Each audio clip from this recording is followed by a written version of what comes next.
A very good afternoon to all of you. Okay, now may I request the panelists to be on the dais. I'll just call out your name. Mr. Renu Prabhakaran. Sir, if you're here, sir, we would want you to be here on the dais. Mr. D. Ramakrishna. Dr. G. S. Javed. Mr. Prithviraj Srinivas. Mr. Purushottam Kaushik. Dr. Rajiv Shori. Dr. Ravi Sehgal. And our very own Professor Bhardwaj. Thank you. I extend to all a hearty welcome to this thought-provoking session on 21st century skills and interdisciplinary learning. Due to the paucity of time, I will briefly introduce our panelists here. So we have Mr. Renu Prabhakaran, General Manager, Learning and Development, Rane Holdings Limited.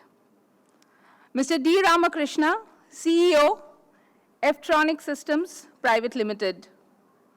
Dr. G. S. Javed, Analog IC Design Manager at Intel India. Mr. Prithviraj Srinivas, Chief Economist at Axis Capital Limited.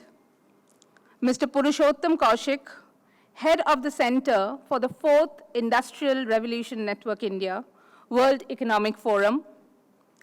Dr. Rajiv Shori, Chief Executive Officer, University of Queensland, IIT Delhi Academy of Research. Dr. Ravi Sehgal, Professor of Practice, Dayananda Sagar Business School, Bangalore, and our very own, ever-smiling, Dean of Pari School of Business, Professor Bhardwaj Sukumaran. Can we have a big round of applause for our experts?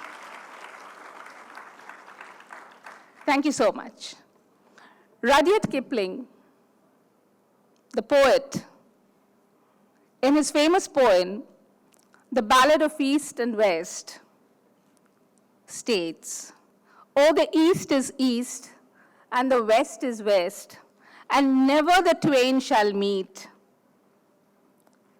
And truly, there has been a long-standing debate between the town and the ground over decades.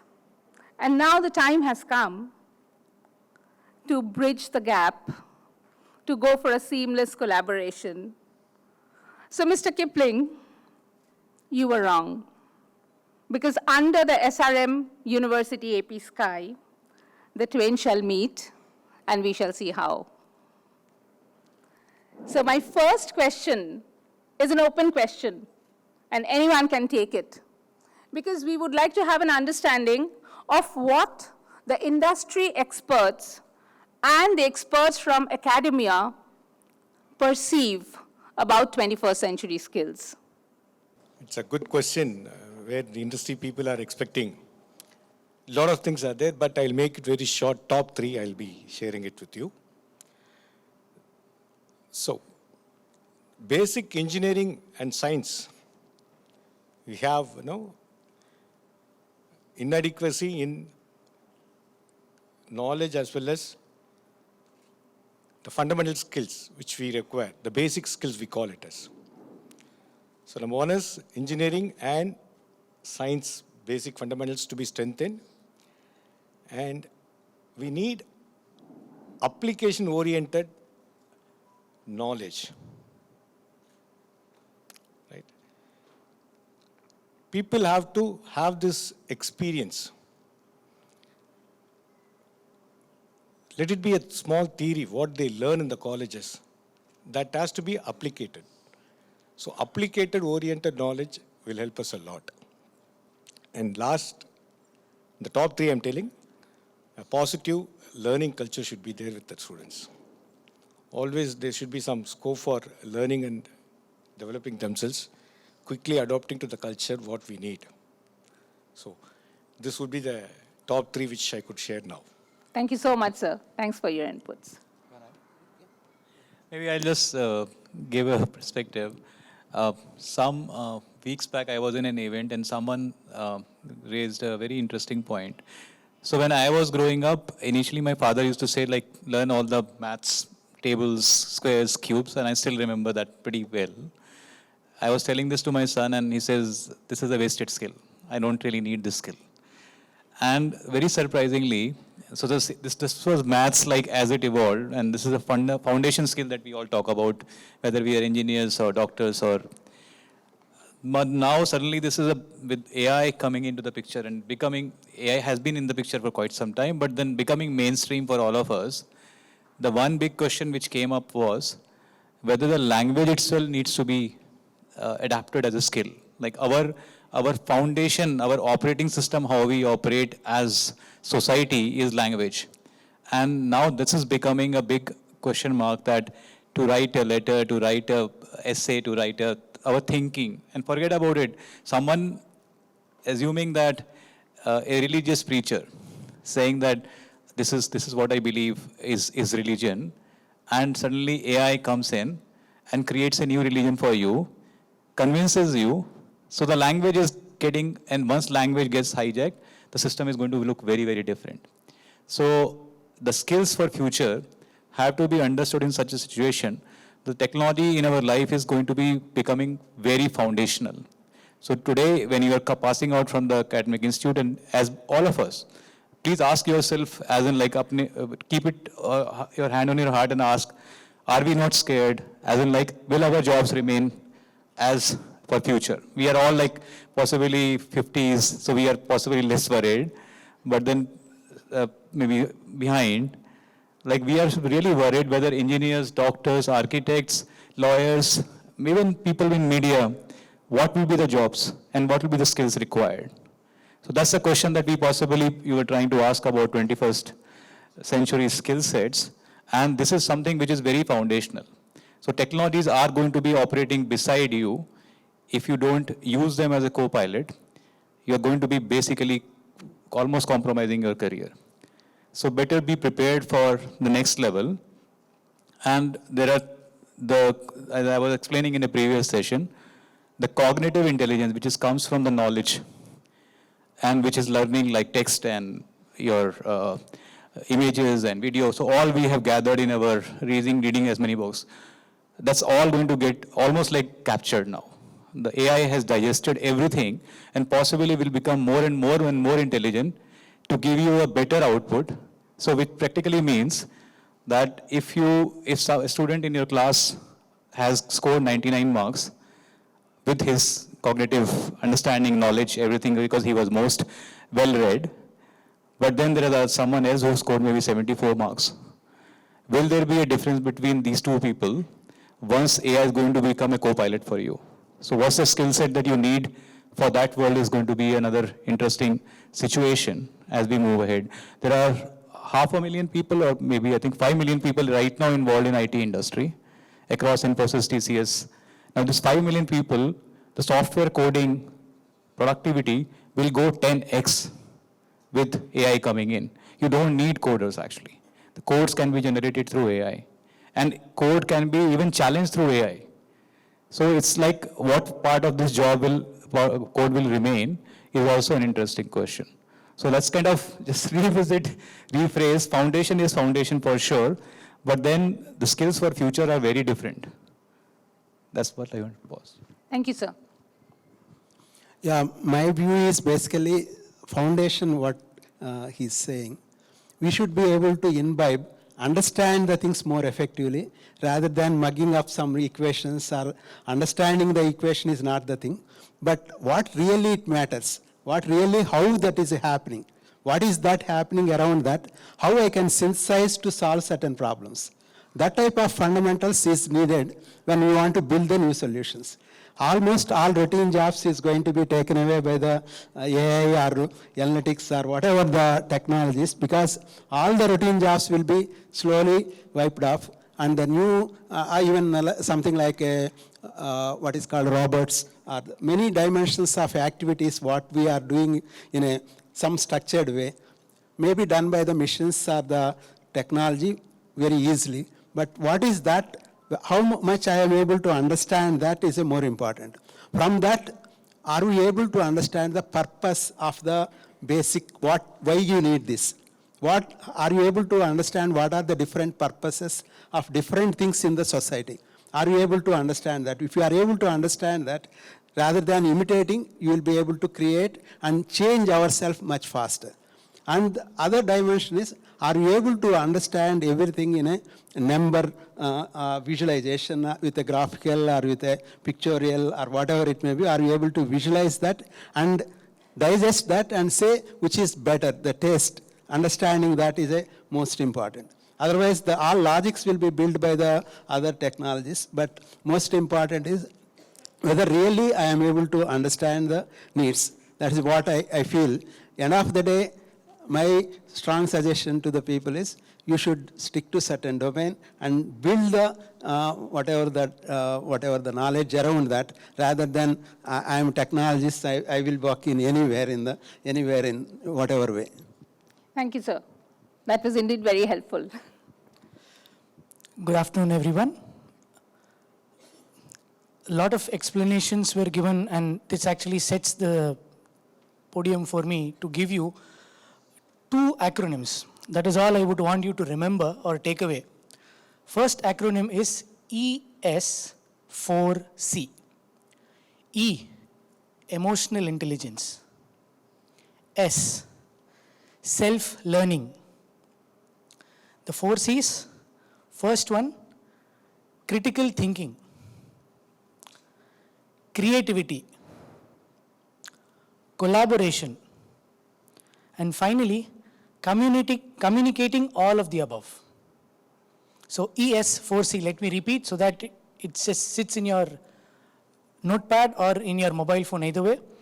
Emotional intelligence, self-learning, critical thinking, creativity, collaboration, and communication.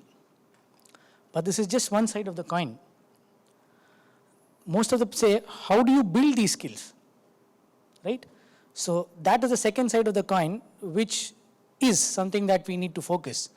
So there is a D4 for it. So anybody who remembers a chess move, remember D4. What is that? First you need to define. Define your scope, define your problem, define your growth, define your development, whatever. Just define it. Next, discover what is already there. Once you discover, you know what you don't need to do. You can only move forward. Then you dream about what you want to achieve. Think about your dream. See where you want to go or where you want it to take you. Right? Finally, design what is needed for that. So unless you design or put a plan and show execution with predefined timelines associated with it, it is a dream only. Only when a dream is designed well enough, it becomes reality. So 2 acronyms for you, ES4C, and the chess move, D4. Thank you. Thank you so much. These mnemonics, I'm sure, is going to help all of us out here. Sir, I would like to ask you a little different question, taking, the inputs from them. Oh, but I was prepared for this one. Okay, never mind. Right, never mind. Right. It's based on this, sir. Never mind. Right. Sir, okay. where are we right now? From all the inputs that we've got, you being the dean of PSP and, of course, being an integral part of SRMAP, where do you think we are at now? Yeah, in what context? Where are we right now? In what context? From whatever inputs we have received from the other experts, okay? So where are we at now, right now, in terms of these skills? Yeah. I mean, for India as a whole or for No, our I'm talking students? about SRM yes, University. yes. I think we are doing okay, right? I think we are doing okay, right? Our curriculum, I think we've always stressed, and particularly now that we've revamped our curriculum, right? We have critical thinking, all the acronyms that Sir was saying, right? All these things, right? And learning by rote is no longer valid, no longer useful. All these things, I think we are doing fairly okay. And now with this revamped curriculum, I think we will be much better off. That in terms of imparting what you call 21st century, what is called 21st century skills. Thank you so much, sir. Yes, Mr. Prithviraj. Yes, hi. So I'd like to, being the macroeconomist, I'd like to set the context here because Yeah, you're the big when picture person, Yes, the right? big picture person, Yeah. absolutely. So when we say 21st century, I think we need to look at what is India's role in this 21st century, right? We've just become the most populous country in the world, and at about 1.45 billion people. We will peak at somewhere around 1.7. So it means that over the next 40 years, pretty much towards the end of most of our lifetimes, we would add about 300 million people within our borders, right? So it's like the entire population of US today will reside within our borders over the next 40 years. And in that time frame, the southern and western states will have the same age demographic as Europe today. So I very cheekily say that, we will have demand for adult diapers and baby diapers over the next 40 years, right? So that's the kind of scenario and outlook that we are facing, right? And whenever you look at any country and look at their progress, their phenomenal progress, be it Japan, East Asia, the US, or even Europe post-reconstruction, and when it went through this phenomenal growth phase, most historical economic writers always come back to this one thing. People and that generation, right? That's the generation that we are sort of building today, had this phenomenal yeoman-like work ethic. Good, hard-working people. And I think that's still something that I believe schools and universities will have to inculcate. Yes, they would have to be innovative, they would have to be leaders, they'd have to be critical problem solvers, etc. But before that, at the very outset, I think that hard work ethic is something that the country requires. My next part of the answer is like I basically asked the same question to ChatGPT, right? What does the 21st century skills look like? And it gave me 12 answers, and it pretty much, it looked very good. Did it say you have to know me? Sorry? Did it say you have to know me? Only then that's the best skill. No, the interesting question is we have somebody in the dais who's probably written some of it, right? It basically copy-pasted what was written in the World Economic Forum's jobs report of what are the future skills that are required, right? So in that sense, I still believe that AI is a tool. It, like a computer became a tool. So it will help us become more productive.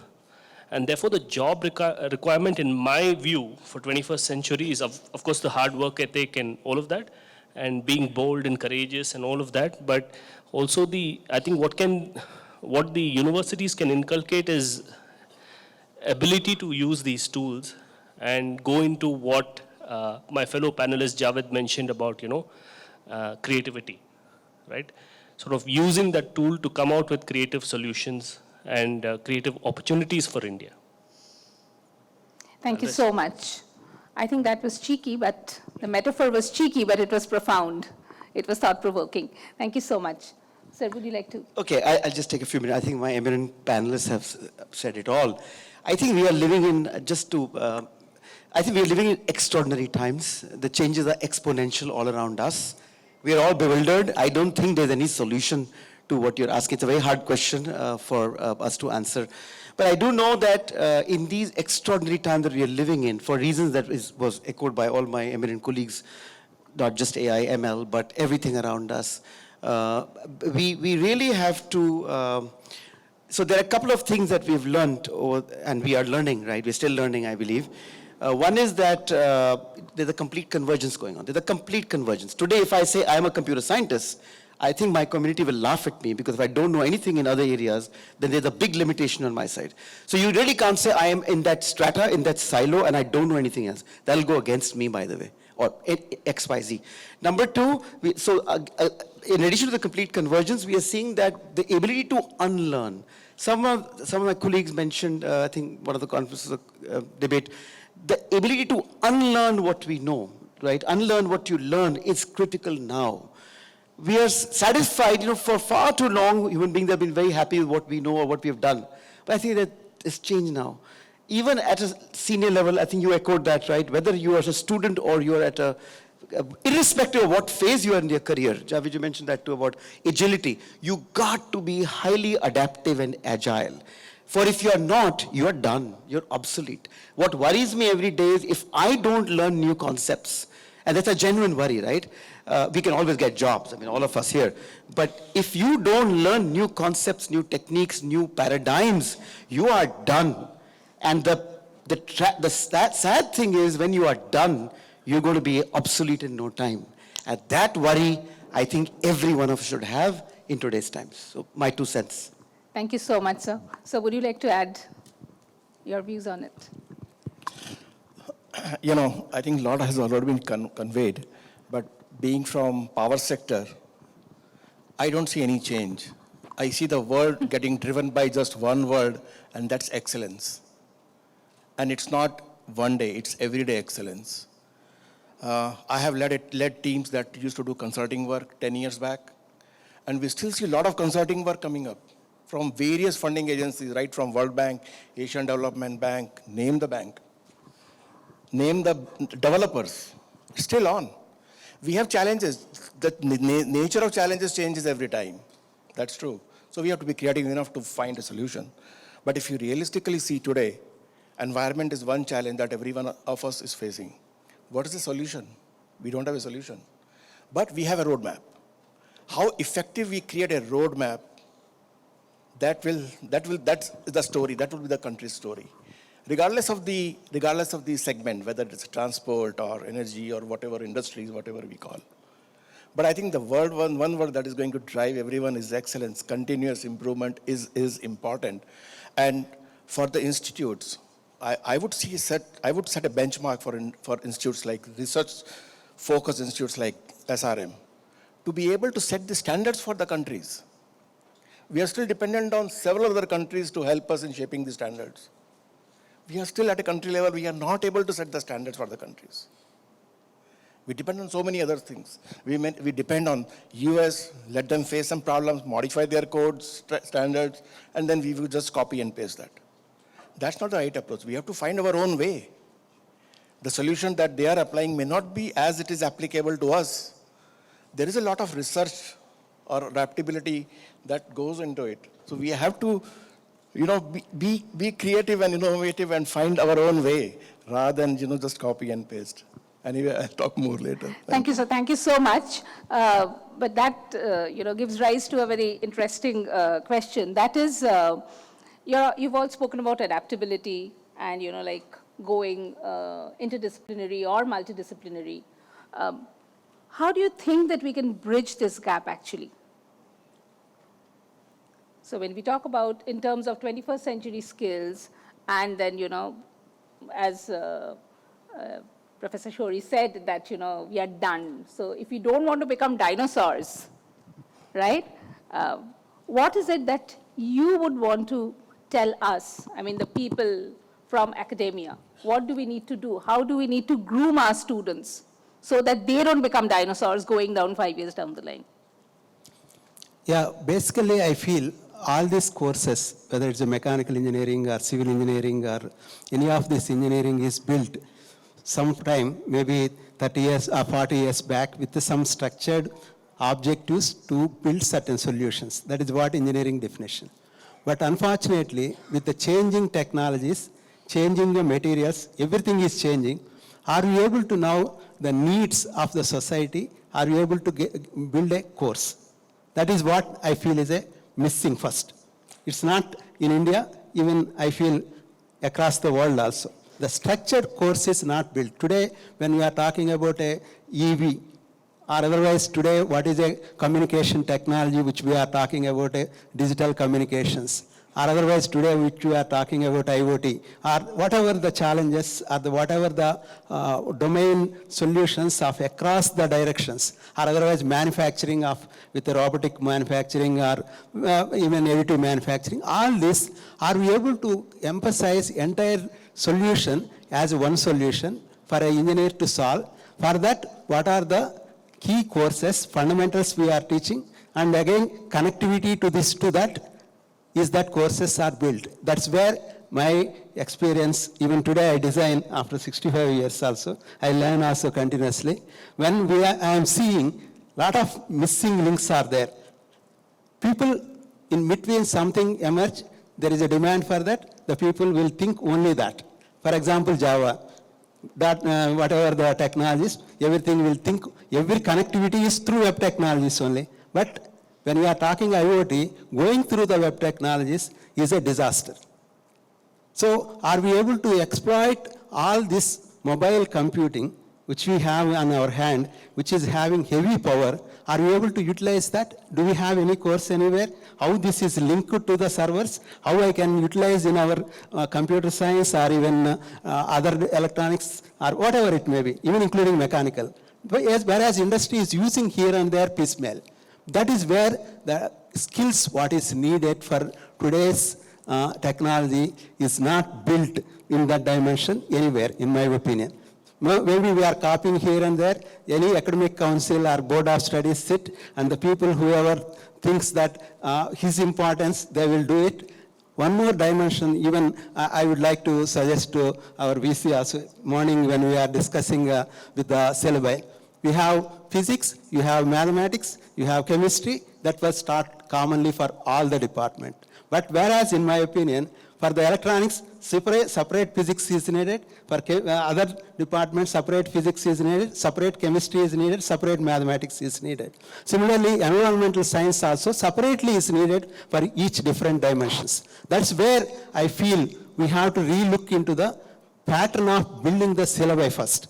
The second challenge is when we are building a syllabus, whether the entire people, whoever is trainers, all that will have a sufficient exposure and perfection in that. That is another dimension.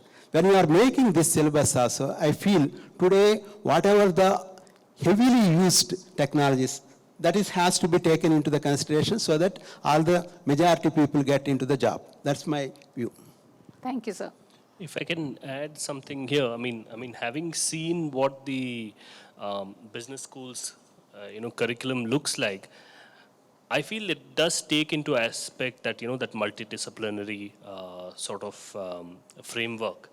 And the fact that this was done even before UGC guidelines is something that's definitely credit-worthy, right? I mean, so you're already thinking about it.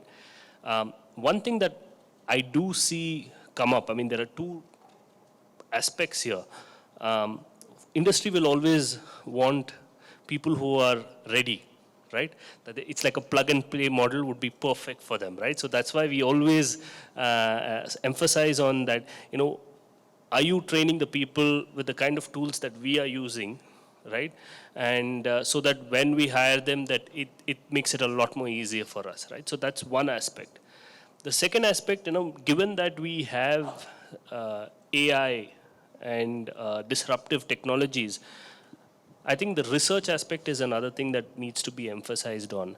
And with research as well, I mean, it's again coming back to, yes, you can have a curious mind, but if you're not willing to persevere and actually be told you're wrong for years together before you're proved right, I mean, those are the ethics that I think that would be very useful for the country, right? And for us to become innovators and all of that, I mean, those are the sort of foundational aspects of a student that needs to be inculcated here, in my view. Oh, I'll just add a few more points, just following up from there. Where you said the ability to try and persevere, but intermediate to that perseverance is creating a safe space where you can fail and then learn from that failure. Because only when you learn, you can persevere, because you know there is something new to be found, or I can stick on to it. That is one aspect, so you create that. Second is, engineering is basically creating, right? At its core, you are creating something or doing something new. So how do you enable that? The first thing is, the knowledge that you're gaining at an undergraduate program is to be used as a tool. Now, the ability to use that tool in a practical scenario needs a small platform, which we typically call it as a end-term project that we have. So we show a demonstration that, yes, the tool that we have learned is part of the program.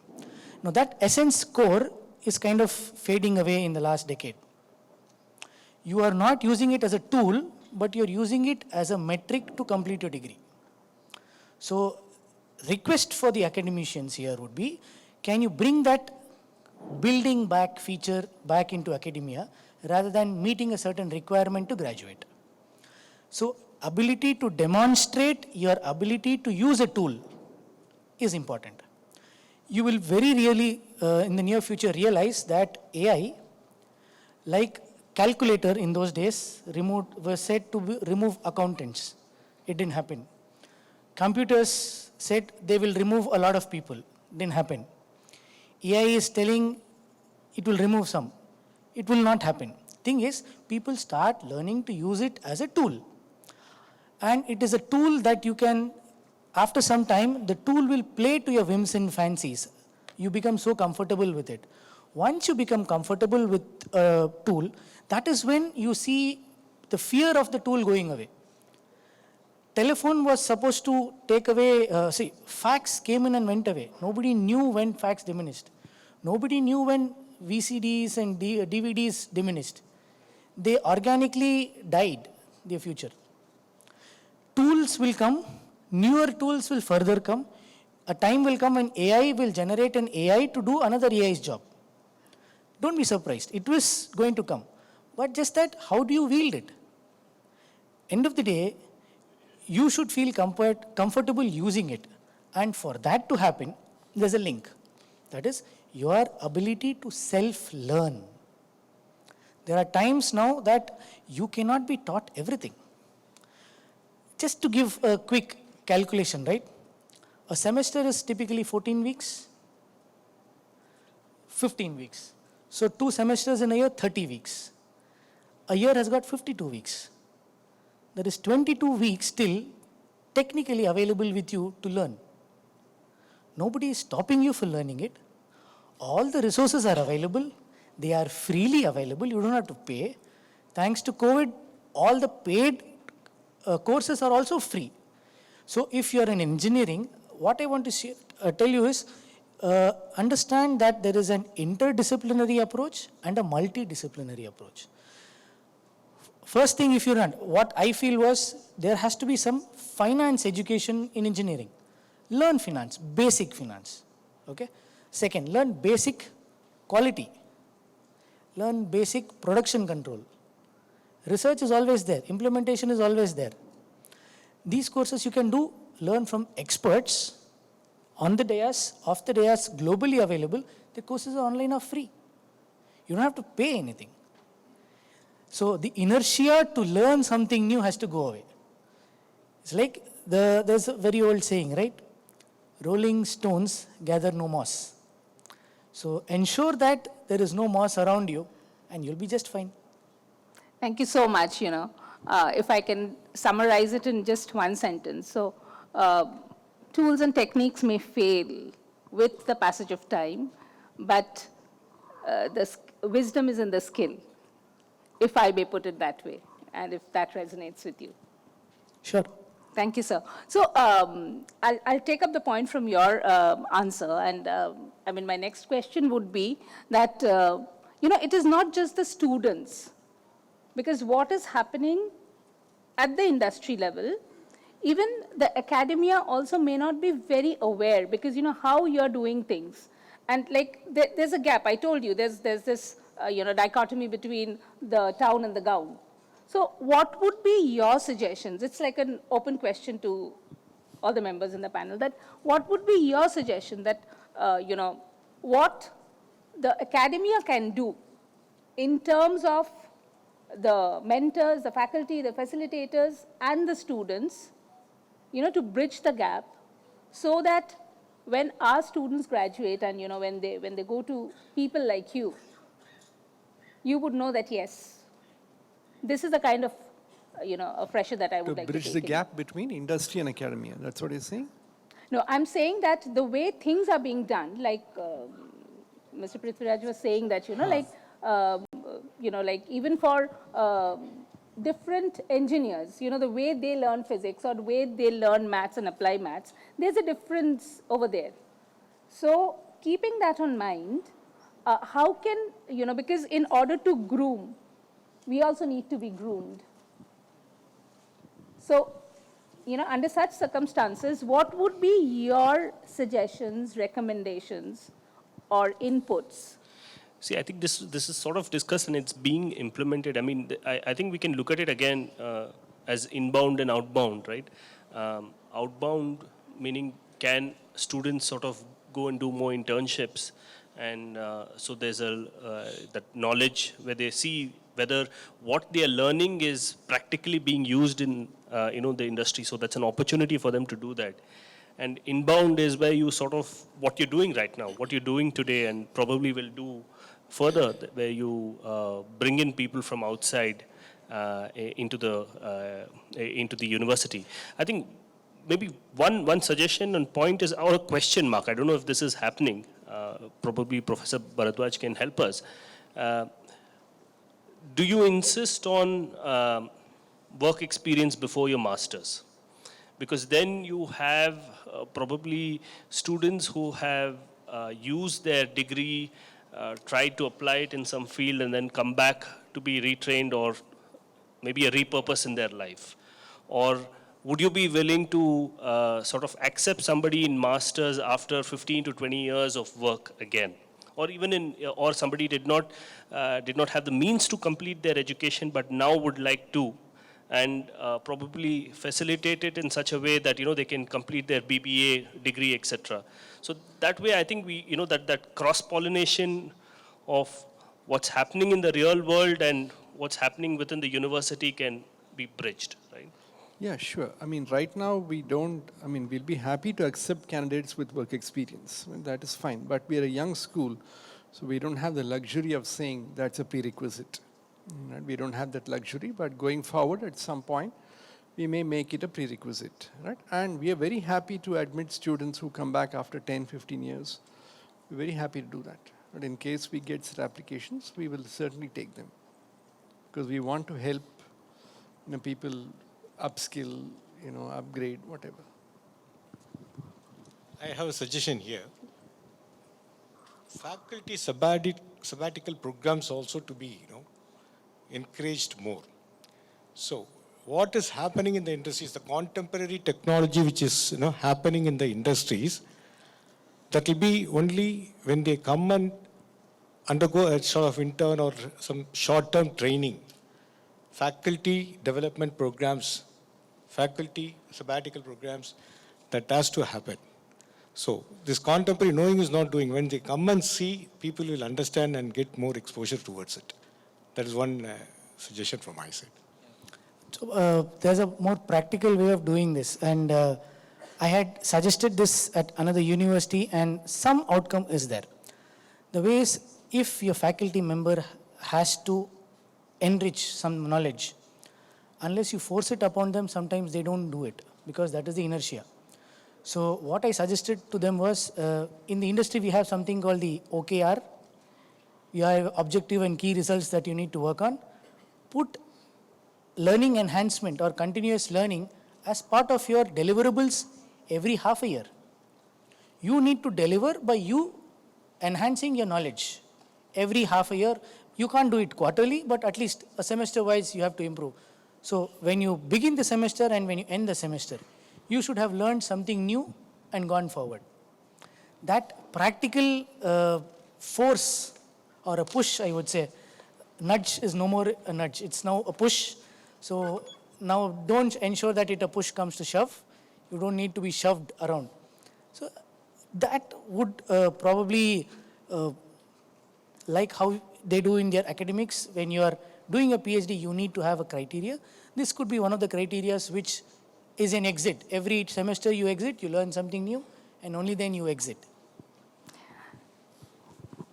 Yeah, I think I'm going to just, yeah, I agree with what Ved said, but I think on the macro picture, I think this is also, so irrespective of whether it's a faculty or student, I think the ecosystem is the same. I don't think there are any boundaries.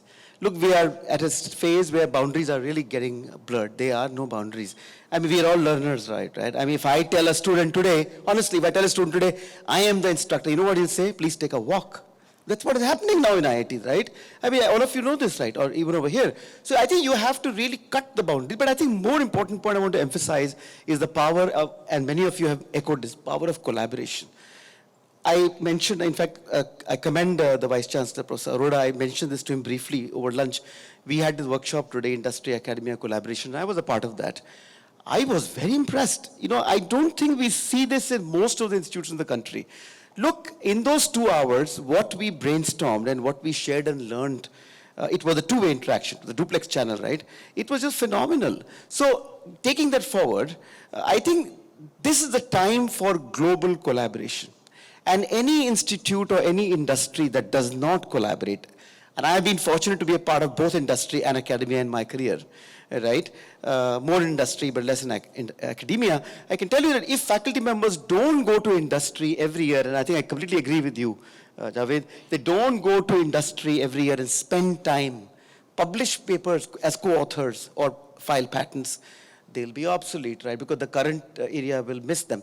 Vice versa, why cannot industry come and offer? I have been telling this from day one. IITs have now opened up, they have adjunct faculty positions. They're very picky though, but they have adjunct. ISC Bangalore never even believed in adjunct. You know, they have the approach, no, we don't want anyone but a regular faculty. That same ISC Bangalore has now opened the doors for adjunct faculty positions.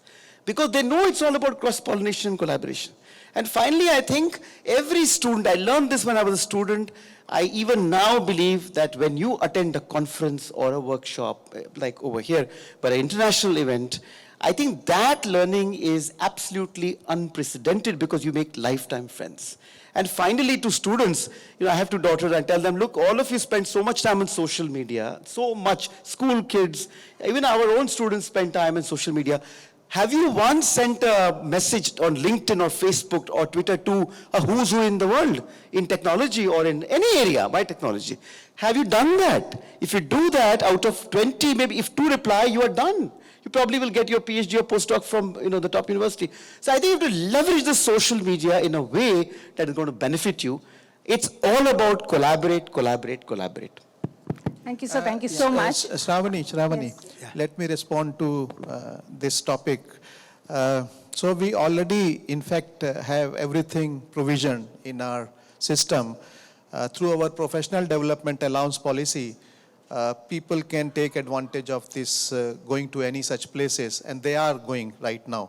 In fact, right now, 7 or 8 faculty members are undergoing a training program with ServiceNow.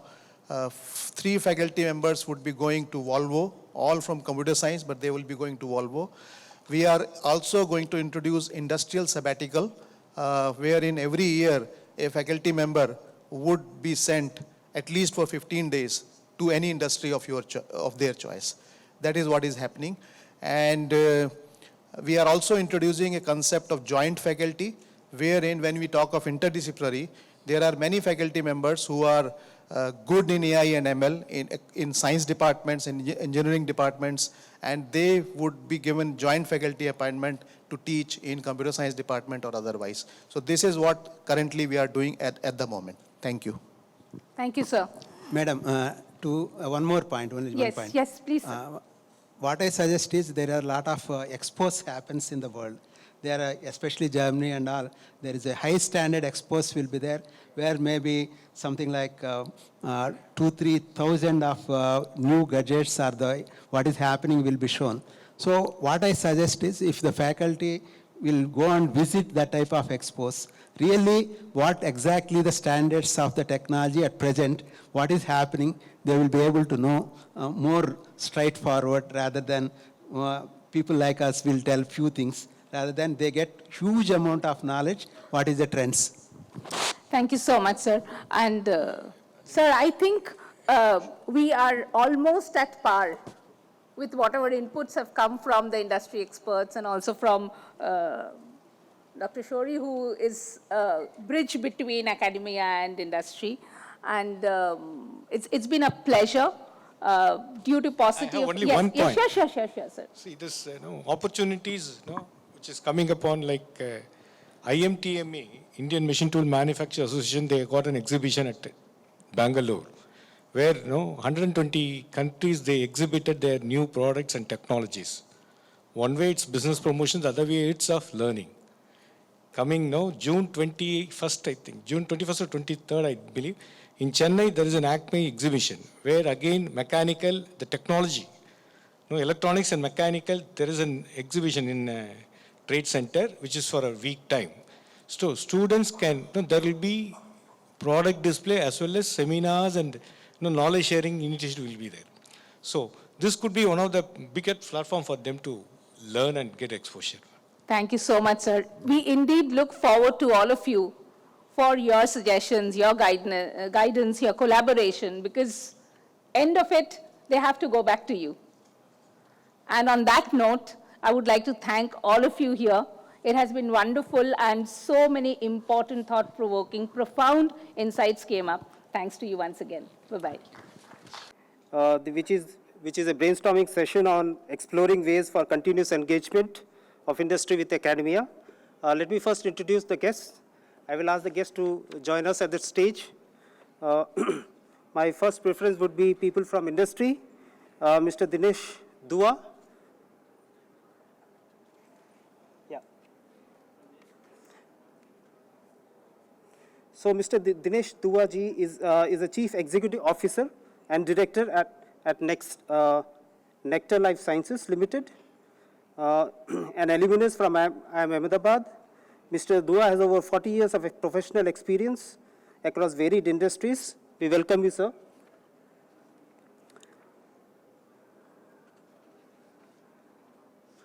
So, due to paucity of time, I would be bringing out only a micro version of the background of our speakers. Mr. Anurag Srivastava.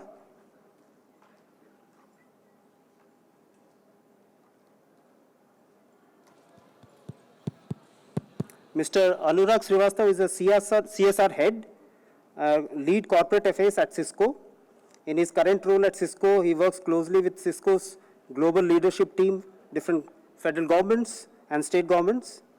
Having studied at ISB and University of Pennsylvania, Mr. Anurag has about 2 decades of experience in education, banking, consultancy, corporate social responsibility, so on and so forth. Thank you, sir. Mr. Dilip Kumar Gupta ji.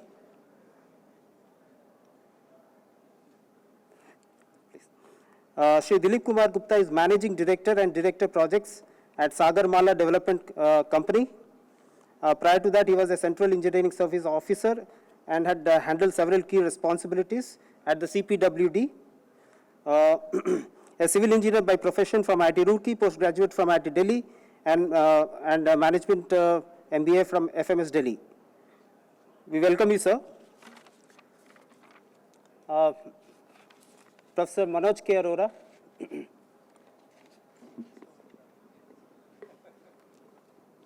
Yeah, thank you.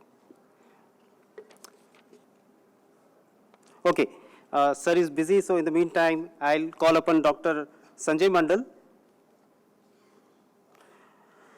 Dr. Sanjay Mandal, who is a Fellow of Royal Society of Chemistry, is currently a professor in the Department of Chemistry at IISER Mohali. He has also served as a Dean Academics. His research interests include across several fields of chemistry, with special emphasis on inorganic chemistry, catalysis, multifunctional nanomaterials, and X-ray diffractometry. A PhD in computer chemistry from Texas A&M. Dr. Mandal has over 3 decades of teaching and industry experience. Welcome you, sir. Dr. Sriram. Dr. D. Sriram.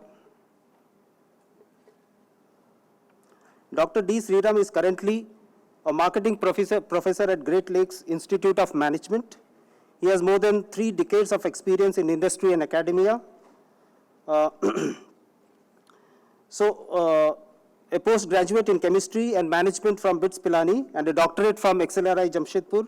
Dr. Sriram has published in several research papers in some leading peer-reviewed journals. His research interests include relationship marketing, consumer behavior, and marketing analytics.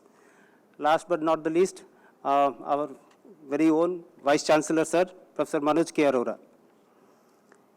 He needs no introduction. An IITian himself, Professor Manoj Arora has been an active and inspiring education leader and eminent academician with over 35 years of experience in teaching and research. Professor Manoj Arora sir, is also a world-renowned expert in geospatial technology, having delivered sponsored projects worth over 20 crores, guiding multiple PhD scholars and publishing in reputed journals. He is a fellow of the Institute of Engineers, member of IEEE, American Society of Photogrammetry and Remote Sensing. Thank you, sir, for joining. So let me first set the agenda before I put my questions forth to the panelists. The agenda of this session is to foster a collaborative and open discussions within the academic and the industrial practitioners. The idea is to, forge relationship, discuss all the pressing issues related to the theme of the session, and explore ways of continuous engagement. The first and most fundamental question that I would pose to the academicians in our panel is, what does academia want from the industry? Academia, sir. Here you go. That's for you. Thank you very much. In fact, when you work in industry, you do project-based work. That means you have a customer needs, and that customer needs is defined by what is there in the market. That means it is based on competition. Previously, people used to make a product and sell it. It is not there. So when you have that project-based situation, that means the focus would be, how do I get a solution of the problem in industry? So in academia, research is, of course, of basic nature, applied nature. It has to be focused with the need of the industry. So therefore, in academia, what we need to align the goals of the industry. And this is where the gap is there for a couple of reasons. One, when you do any collaboration between two academic institutions, you have the memorandum. But when you work with industry, I was in industry for a long time also, you need to have some non-disclosure agreement. And that non-disclosure agreement gives some limitations on sharing of information. Because if a project comes to an industry, that is protected by many things, customer name or even formulation and all this stuff. So this is where limitation come. But on the other hand, the training of the faculty and students to get into the gear of the industry has to be there.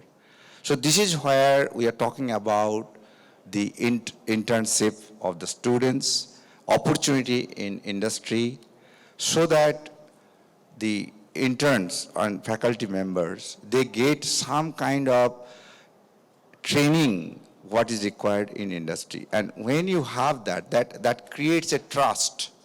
And that trust is very important in this type of situation.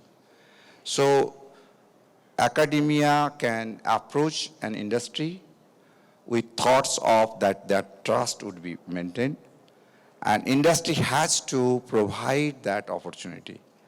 And in doing this, there are two things I want to mention.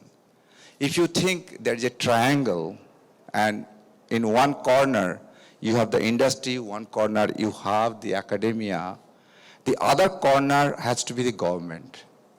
And in the middle of the triangle, you have these stakeholders, bottom-up approach. That means students and faculty would be there. So government's involvement is also required because we are not separate in the society. And therefore, when academia need has to be made, that's what you are asking, then we need to have the industry people giving more open discussion opportunity. And as Professor Arora mentioned that even in Chandigarh when he was there, he had this professor of practice type of stuff.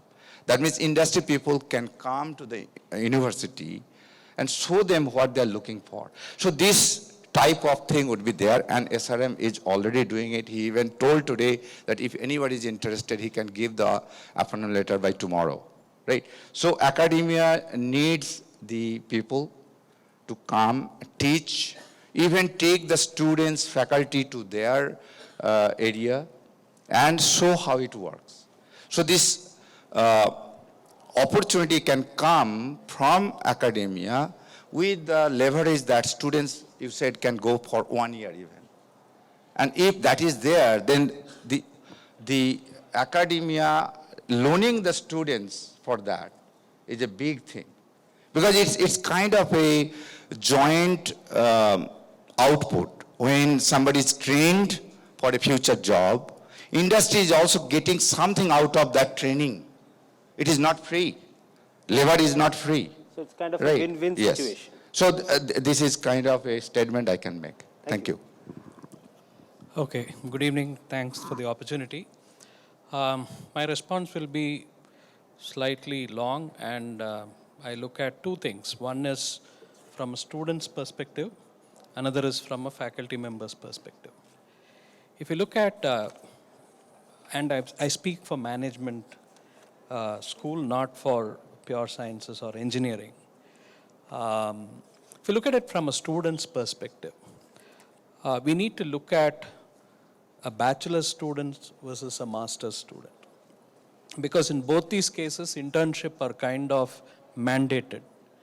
So when we look at bachelor students, we don't expect great output from them. It's more an exposure to industry because most of them come directly from school, get into a BBA program, and then they are exposed to an industry. So these can be short duration, and where things could be more on a industry educating the student on what the organization is about and how things work in an organization. Whereas if you look at the master's student at that level, after the first year they go in for an internship, there they are trying to market themselves, and they have to be provided some problems which industries have, which they can work on, showcase their expertise, and probably try to make themselves eligible for a placement. See, one of the biggest challenges that B schools and schools of business and universities face is placing students. So if students can convert their internship opportunities into pre-placement offers, that reduces the pressure for the placement department. So one is we look at curriculum, changing the curriculum, making it more contemporary. And I heard even from the previous panel and in the morning's discussion, industry wants business-ready people. So the curriculum will provide them the knowledge, and if they have challenging projects as part of the internship, then there is an ability to convert their knowledge into skill, showcase their knowledge, and then make it into a proposition which is favorable for them, which will end up in an employment. The problems that I see from the industry side is that some help is required for selecting the right kind of students, right? So there are companies which take great care while selecting students for the internship because they know for sure that once these people are selected, if they show good potential, then they're absorbed into the company. So companies like Nestle or JP Morgan, these Dell Finance, these kind of companies look for the right kind of people at the internship stage. McKinsey, these kind of companies look at that. And there are also a set of companies which just the HR and the business head come in, select students for internship and they are just given to some branch office or something where the heads of the branches are not probably appraised or briefed on what they should do with the students. As a result, they don't know how to make use of this resource that is temporarily available to them. So there have been cases where they just make them salesmen. If there is a product to sell, so you go and sell X number of units, and it goes to the extent of saying that I might not even pay your stipend because you've not sold X number of units. That is very unfair on the students. So I think whoever is coming and selecting these students for internship, they also need to brief the organization and take it very seriously. They can even look at it like a CSR initiative, not look at it as a business proposition where I can make use of these people. So this is from the student's perspective. From the faculty perspective, I think one thing that is lacking is trust. Industry does not still trust academia because their fears are very, very true. Because what if this data goes to the competition's hand? So unlike the Western markets where there is very, very healthy industry-academia collaboration, like Professor was saying that non-disclosure agreements would be very good, but this is a long-term process. The trust has to set in where the organization believes the professor. And it is also the responsibility of the school or the university to kind of tell that you work on that project, but don't disclose the data or share it with anyone else. This is happening today in terms of training programs where the institute that I work for, we have some set clients where they've started believing us and involving us in solving some of their problems. But industry has got a lot to do with respect to sharing data, which the academicians can analyze and convert them to academic research papers in collaboration with the industry manager. So I think there is a lot of things to be done from both the sides, and we need to look at who is the stakeholder that we are serving so that we can take the right action. So that's it from my end. Sir, beg your pardon, just 1 second. My apologies. I would like now to call upon stage Mr. Venkateswara Rao Gajjala. Shri Venkateswara Rao Gajjala has been working as a Senior Vice President, Global Head and Chief Operating Officer, Engineering Research and Development Services Group at Tech Mahindra. Mr. Rao has close to 3 decades of experience in technical leadership and business excellence. Welcome to the panel, sir. Sir. Right, now the industry has become heavier on this platform. So anyway, so first an announcement that we had to continue with the second session without break, but there will be a question answer session after this. So both the sessions panelists will have, people can ask questions to both the panelists, panelists of both the sessions. So that we are going to have. So certainly some questions we have to take from the audience as well. I think I fully agree with the two panelists over here who talked about this government sector also. So in my opinion, I think when we say industry, industry is not just industry. Industry, government, community, citizen, everybody is industry for us. So if we can get projects from all these 4 stakeholders, wherein our students can work on live problems in their classrooms, we are having short of problems. Right now our faculty members are basically giving problems which are very, very academic in nature. So if the industry as a whole can throw us live problems all the time, we will have the solutions for those live problems in the classroom. That is my first ask from the industry. And I agree with it that we have to bifurcate what our students want and what our faculty want. Secondly, when we talk of internships, my internships are of different duration and of different nature. And it is a continuous kind of internship. It's not just, okay, they will come there for 1 month or 2 months. No. They can go for internships after first year. They can go for internships after second year summer. They can go for full semester internship. They can go for 1 year internships. So there is no such, everything is very, very flexible in the curricula. But the problem there is that industries do not have places for these people. So I would like to know from the industry that would they support us if I send those students there and then put them on real job. Not just, okay, you go there and visit this place, shake hand. No, they should see the real culture. Where I think right now, the way the startup culture is going on, if our students get internships in more startups, they would learn right A to Z of everything which will happen when they join any industry. So I think there, if we can get more places, that will be great. That is my second ask for the students from the industry. Third, we have several minor projects, major projects. What I am suggesting here is that if a student goes to a particular industry just for summer term in their second year, and then if they have chance to go to the same industry in his third year, second semester, or fourth year, first semester, and then he has a major project or a minor project, so all these things can be connected. So they can start working on a simple problem which they could work on continuously for 2 years, which eventually could lead to some kind of prototype or product. So we have to stitch this chain of events to give them exposures right from exposing them to the industry, working on small problems, creating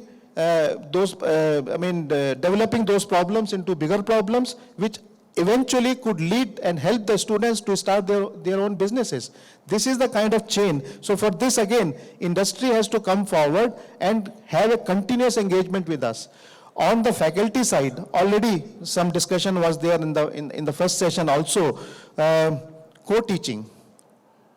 The way we are designing our curricula, if you can spend 1 week, 2 weeks, Saturday, Sundays, if industry people are available, please come, teach, assess. We will evaluate them, include them into their grading pattern. For example, if there is a 3-credit course, okay, half a credit you teach, come, assess. I will give them grade, include them in the grading system. So anybody who has some academics left in any industry, please come over, join hands with us. We will be very glad to have them. Second, from faculty side, we also need to upgrade our faculty all the time. We had a discussion in the previous session. So as I said, we will be introducing an industrial sabbatical where faculty can go there and spend time in the industry. Now again, industry has to give us space, places where they can go through this, they can undergo this rigorous training program. I was talking to ServiceNow just before the lunch. He has that, okay, academia still has some issues, right? When they undergo for training, they are not sincere, they are not serious. So that also is a challenge, but that challenge is our challenge. We have to motivate our faculty to say it is for their good. If they will not do this, then they are losing the battle. And as Dr. Shauri said, it is done. So that done should never happen. And I think there also I need industry support as far as sending faculty for some of the time whenever is possible. Lastly, look at the other side. Here, when I said in the morning, faculty is our strength, yes, because there is a reason. They are PhDs, they are postdocs from different institutions. They still have higher level of education wherein industry can take support from us in the form of R&D projects, in the form of consultancy projects, in the form of executive education. There is huge talent lying on our side also, which the industry can take benefit from. These are some of the things which I think if we start doing it, so I never said there was a gap in industry and academia. I just say we just need to integrate. So if institute industry integration, if that is happening, and that can happen, provided we are able to convince each other. And that's my take on this. What do I expect from the industry? Thank you. So we have set the expectation. Anyone would like to join? I think the academicians. Now the industry side. No? Yes, so the academicians set up their expectations is set right. My question to the practitioners is, given that we are in the midst of the fourth industrial revolution, what are the technologies that you give? I mean, the way which there is this disruption in the industry. So what are the technologies that you think should be now coming to the classrooms? Could you dwell on it a little bit? Sir, if I allowed, can I respond something on that? So let me take from the first questions which were answered by the academia, and I think that there is the chance of industry side. I think only one from the government sector now, so I will respond from the government side, let me tell you. Okay. Okay. So basically there are two questions, how to help the academia, the faculty basically, and the second question was going around how to train the students. Fine, sir. Yeah. So let me take, sir, the first portion, how we get interactive with the professors. See, government have no resources, but coming back to the institutions, whenever there is anything, any problem in the government system, any problem comes out, we only look out for the professors. The problem here is, sir, that some of the professors are overloaded, some of the institute is overloaded. I see it very different perspective. There are many professors, many very competitive. He knows all the problems, he knows the solutions also, but he is not able to market himself to the industry. I see it that way. Like IIT Roorkee is very good in hydraulics. I am trying to convince my Honorable Minister that perhaps IIT Roorkee is the best choice for the Sagarmala program because we are connected with the river, ocean. So our maximum program should be sponsored to IIT Roorkee. But unfortunately, IIT Roorkee is quietly sleeping over this. I told many times, calling many professors whom I know personally, Bhaiya, please write a letter to the Honorable Minister. We are doing these types of things. If you have any project related to so please come to us. However, there is a professor in IIT Chennai. I think he is having more than 100 projects from the Sagarmala itself. And he called, Professor Saab, sir, I am not available. Every time he is not available because he is having so much of work. So like in the morning, I was interacting with some of the professors of civil engineering here. Like, see, one breakwater is a massive work. In any of the port, it consumes almost 1,000 crore rupees of work in one breakwater itself. I need to get it analyzed. Each new port, we need a simulation of the breakwater. But there is only one professor, again IIT Chennai. So what to do? How to? So you, as a academia, you have to market yourself. You have to write to all the institutions where you think you can get the sponsorship for some of the projects.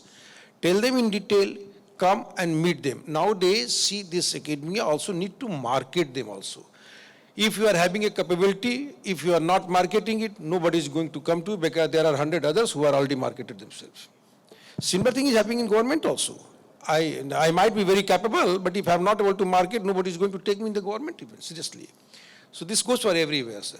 So for, as far as this... so Dalip, sir. If I market myself very well, would you offload project to private institutions? Sir, why not? Who is stopping? We want a solution. Whoever gives me at a cheaper rate, I will do that. Great. Right, see, first of all, sir, concept, what is private and private? A good professor anywhere is respected. The respect is for the talent, not for the college. Let us understand. Each college is recognized. Why IIT Roorkee is recognized for civil engineering? Because you had been having the top professors of that area who had been published so many papers. If you start publishing 100 papers every morning and night, the people will be flooding here. So that's the same thing which goes there. So It's nothing like private, nothing like public, sir. As a managing director, I only look after, okay, who can give me the better solution and how fast. So that thing, there's one thing I want to say. We are already sponsoring 100 of projects. We have got IIT Chennai, IIT Kharagpur, IIT Roorkee, IIT Mumbai, so many centers, simulation center, training centers, and what not. In Sagarmala, we have been giving so many projects. More than 100 crore is in this sector only. Every year we are spending money on that because we need to have. But on the professional part, sir, you have to develop technology in the college. Suppose I want a breakwater simulation, that takes resources. In IIT Roorkee, we were saying that we are having dams where we can do the research, how much offtake load is taking a canal from a river. For that, we use the mustard seed, we put 10 kg this side, and we change the angle to see how much load is coming. So that we study in the morning and experimented in the afternoon to understand. And where is the deviation from the formulas? So, but you should have facility. If I am supposed to give a work to you, I should be convinced as a government official that my money will be rightly utilized and you are capable and you and your institute is capable of delivering that thing to me. Then only I will be able to sponsor that project. First thing, sir. Second thing, sir, the student coming for the internship, I think all the governments, public sector, government institutions, they might be paying or not paying, I don't know. That depends upon the policy of that PSU and depending upon their income.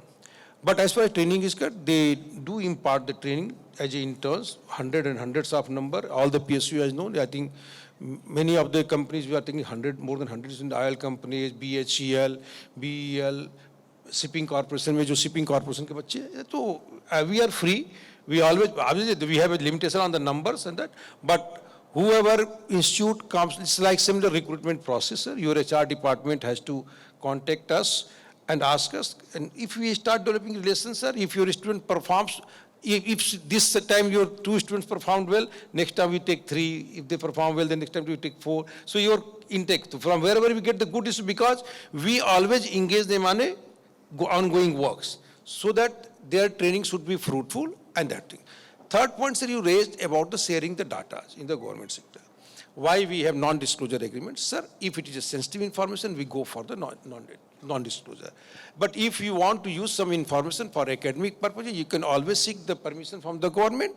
And I don't think government officers don't allow it. We do allow it, depending upon the type of usage you want. If it is for academic, if something for the good for the country as a whole is coming out, we do allow it. So that's all from the government perspective I wanted to say. Thank you. So that's the government view we've heard just now. First of all, before I get into the subject matter that you've mentioned, I am very nostalgic today sitting right next to your Vice Chancellor, Manoj ji, because 7 years ago, Manoj ji, we started this particular initiative under CII when I was the chairman of CII Chandigarh and then North India. We did a great job. He was director of Punjab Engineering College. CII signed a memorandum of understandings with CRIC, Chandigarh Knowledge, Regional Innovation Center. Amazing, one of its kind, path-breaking initiative. And a lot has happened after that in whole of North India. I started my initiative in industry academia with an iconic figure, which is Chris, who's the promoter founder of Infosys, and rest is all history. Let me give you a backdrop of the industry globally in industry academia as well as in India. You've heard DKG so beautifully explaining the government side of the story. Now let me tell you the private sector part of it. I come from biotechnology and pharmaceutical industry. Pharmaceutical industry in the world is $1.4 trillion with $450 billion sitting out there in the United States. And mind you, 90% of the innovation, Dr. Arora, 90% of the innovation in pharmaceuticals and 100% in biotechnology comes from academia, right? I'm absolutely not nostalgic in telling you that, recombinant insulin, which is a human savior from diabetes, right, came in from University of Toronto, right? A Nobel laureate gave it to University of Toronto for $1, and University of Toronto gave it to Eli Lilly, the innovator, right, just for $50,000. And what's the valuation of recombinant insulin today in the world? Any guesses? $25 billion, right? Just for 50,000. Now, off late, just just about a few months ago, University of Toronto and a couple of other universities, University of California, has asked for 2 to 5% royalty on the current sales, and they'll get it. There are several examples in the US, in Europe, in Japan, in South Korea, where universities are financing themselves. They don't get a penny from anywhere, right, based on royalties. So if they can do it, why can't we do it?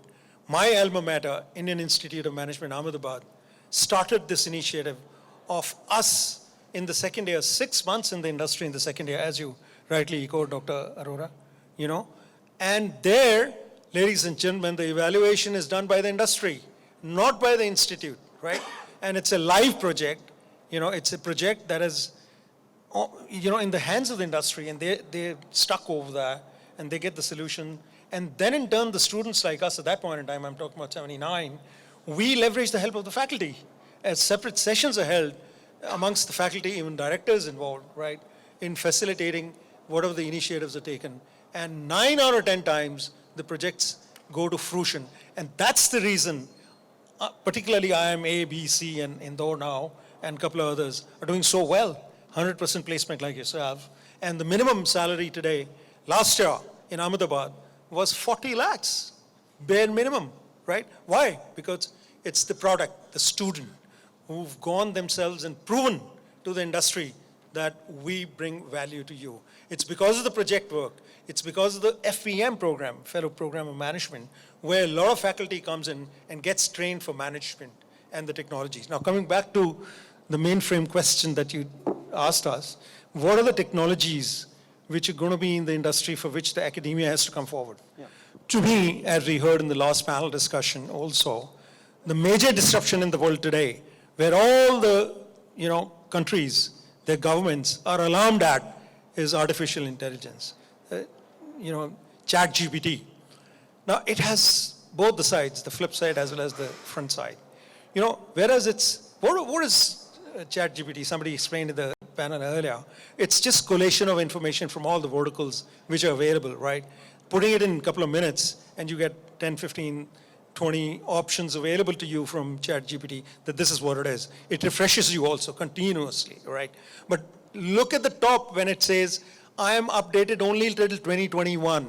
I cannot comment on 22, 23 currently, all right? That's point number one. Point number two, which is where all the governments are very concerned, including Government of India, that it can have a negative impact also for somebody in terrorism, for example, and a whole host of other bacterial infestations and COVID, for example, right, which is very controversial. AI can, really disrupt. But going forwards, AI is going to be the game changer, looking at the positive side of it. We should look at the positive side. Legislations will come and go to make sure that, you become productive and not destructive. That being said, in my opinion, in my line of business, Dr. Arora, you need not be worried. I can assure you there's so much of dearth of talent, as we were talking in the earlier session in the sciences. We don't get people in analytics. We don't get people in terms of innovation. We are a renovation country, let's be honest about it. May it be IT, may it be BT, may it be pharmaceuticals. We just make copycat versions. We don't innovate. We are not an innovation country. And that's why the Honorable Prime Minister of India is harping upon this, that we need to get into the innovation streak.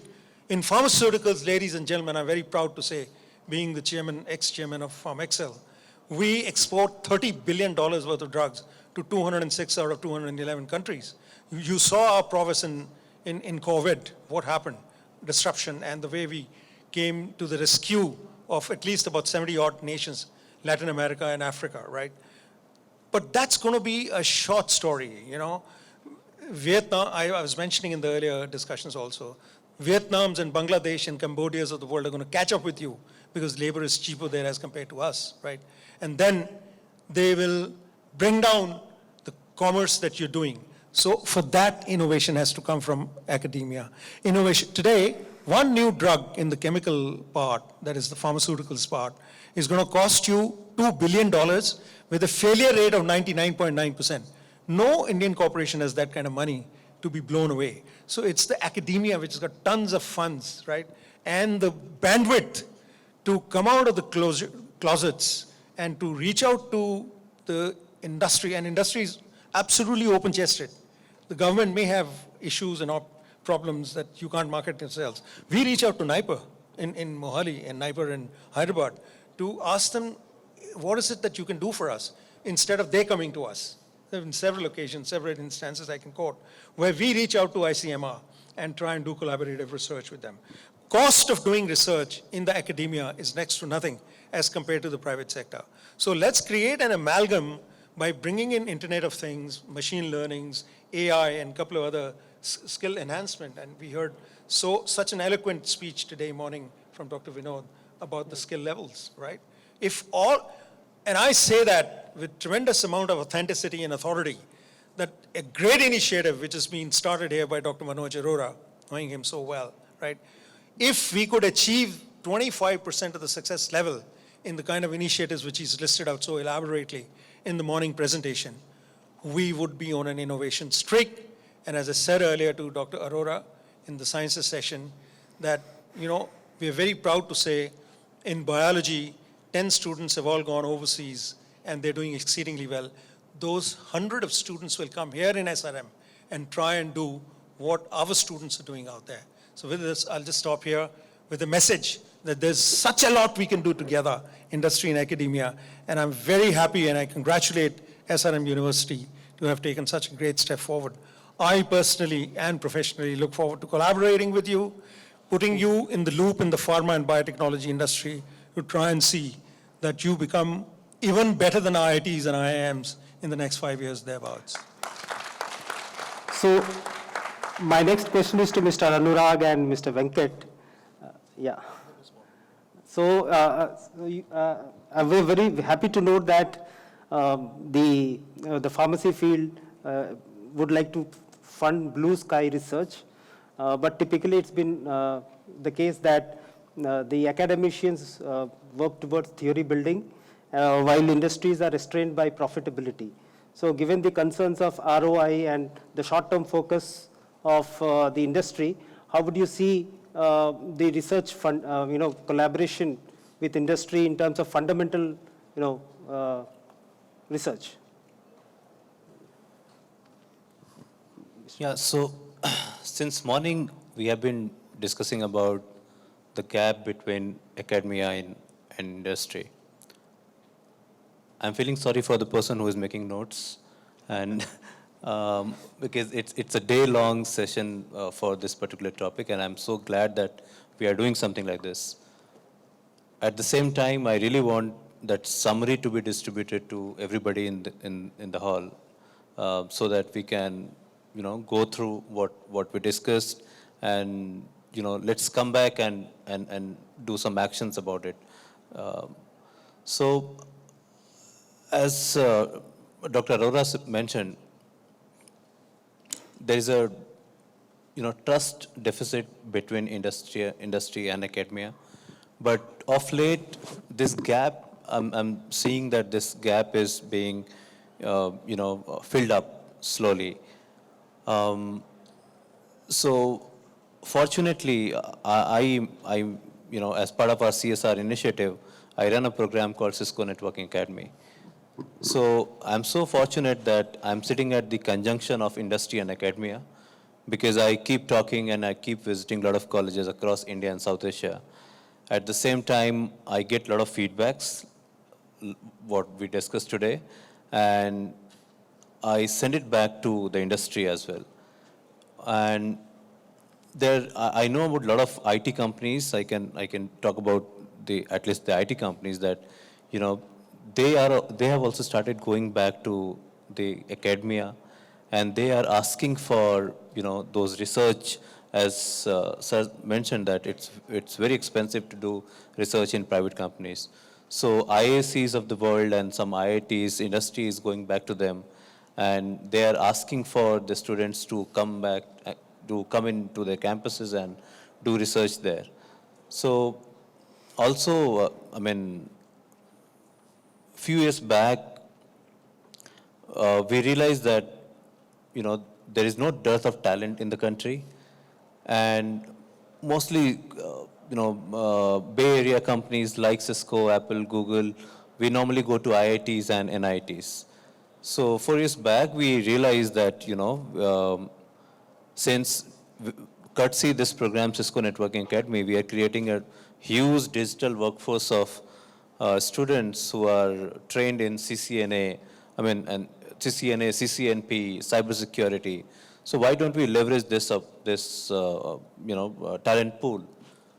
When I went back to my BU with this request that we should hire from these colleges, which are not IITs and NITs, there was a great inertia, right? And my question to them was, then why the hell are we running this program? If we are not able to, we are not believing on this talent, why are we creating this talent then? So we did a pilot with some 40 openings, and we saw such nice stories coming across India. So the students, some female, first time white collar job they were doing from in their generations. Somebody whose father is, human scavenger. So that kind of stories we got. And in last 4 years, we learned this, that the kind of talent, the loyalty, the hard work, we get from those colleges, we can't even compare it with IITs and NITs. So superb talent, and I'm glad to share that every year we have started hiring more than 200 such students, and their starting package is 18 to 20 lakhs while they are in their 6-month internship, which gets converted into full-time job. And when they get converted as full-time Cisco employee, we pay them 25 to 30 lakhs. So many stories. One of the female student I just mentioned about, right, that her father was human scavenger. Right now she is in Seattle. She is doing project, and, her, not just this generation, not for her family, but she has transformed the next coming 5-6 generations for her family. And yeah, so having said that, we still hope that when this gap between industry and academia is decreasing, both of us should make sure that we set certain examples, we keep doing these great deeds, so that that trust deficit between both these worlds, goes away. So with this, Thank you. Venkat sir, just an additional question, because the other thing, sir spoke about the industry, the skill gap that exists between the students. So we have been hearing since the past decade or so, multiple reports have come out that there is this chronic skill gap between the students of the students from different universities. So do you see any change towards improving that situation, and how industry can come in? Okay. Once again, thank you for inviting me for this session. So I represent Tech Mahindra, and I manage the engineering services, not an IT person. So that means, we deal with the cross section of engineering disciplines, starting from the electronics, or ECE to EEE to instrumentation to mechanical.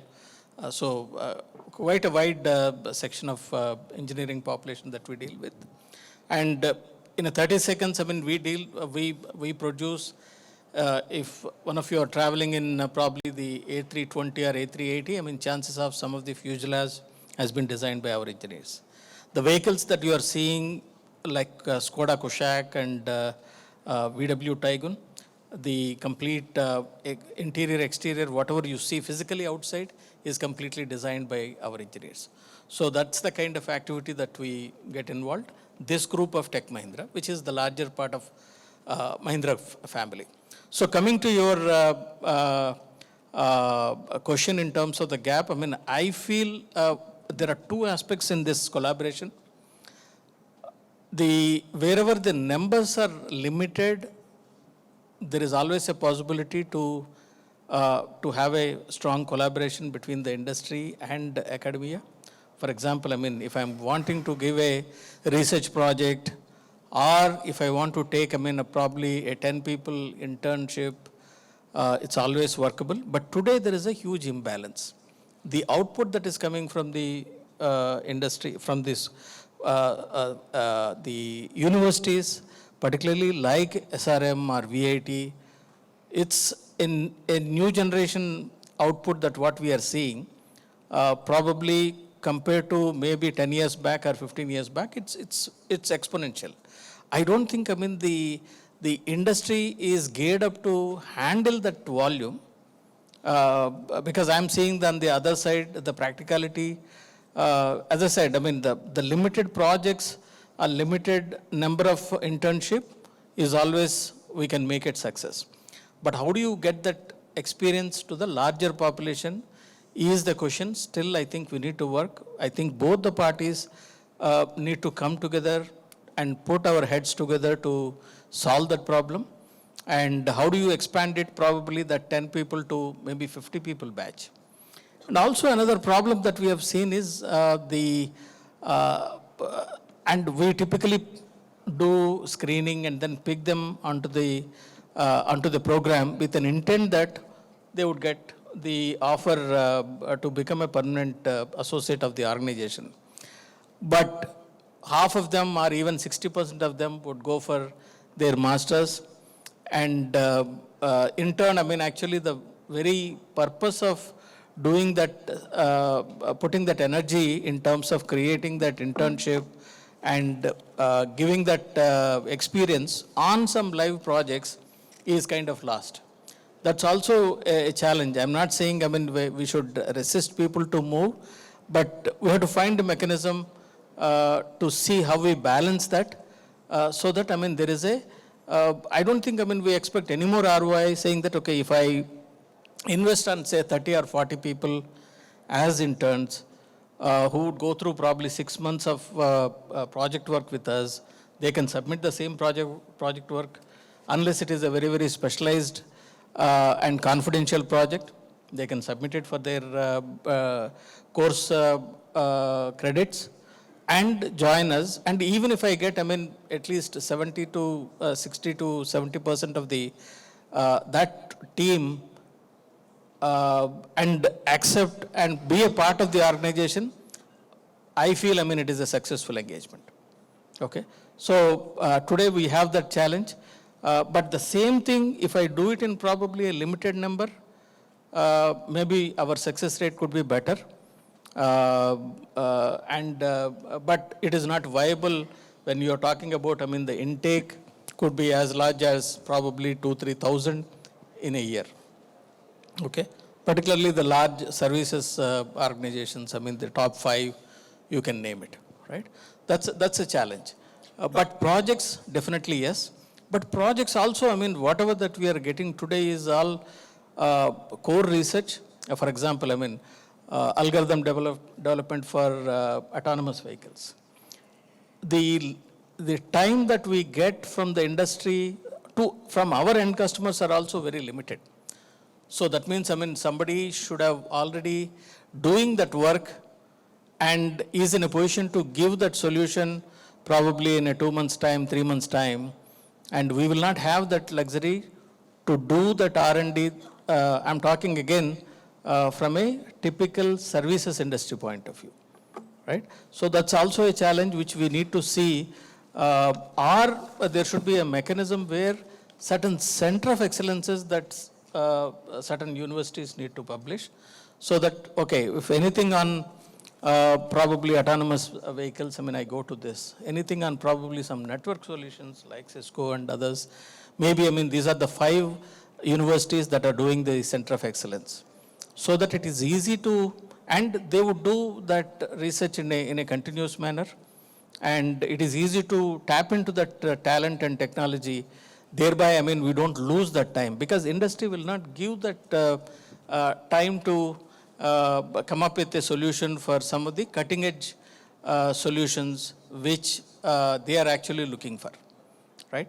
And the third aspect is, I mean, we as a country, I mean, as Sir explained, I don't think we do the prime R&D.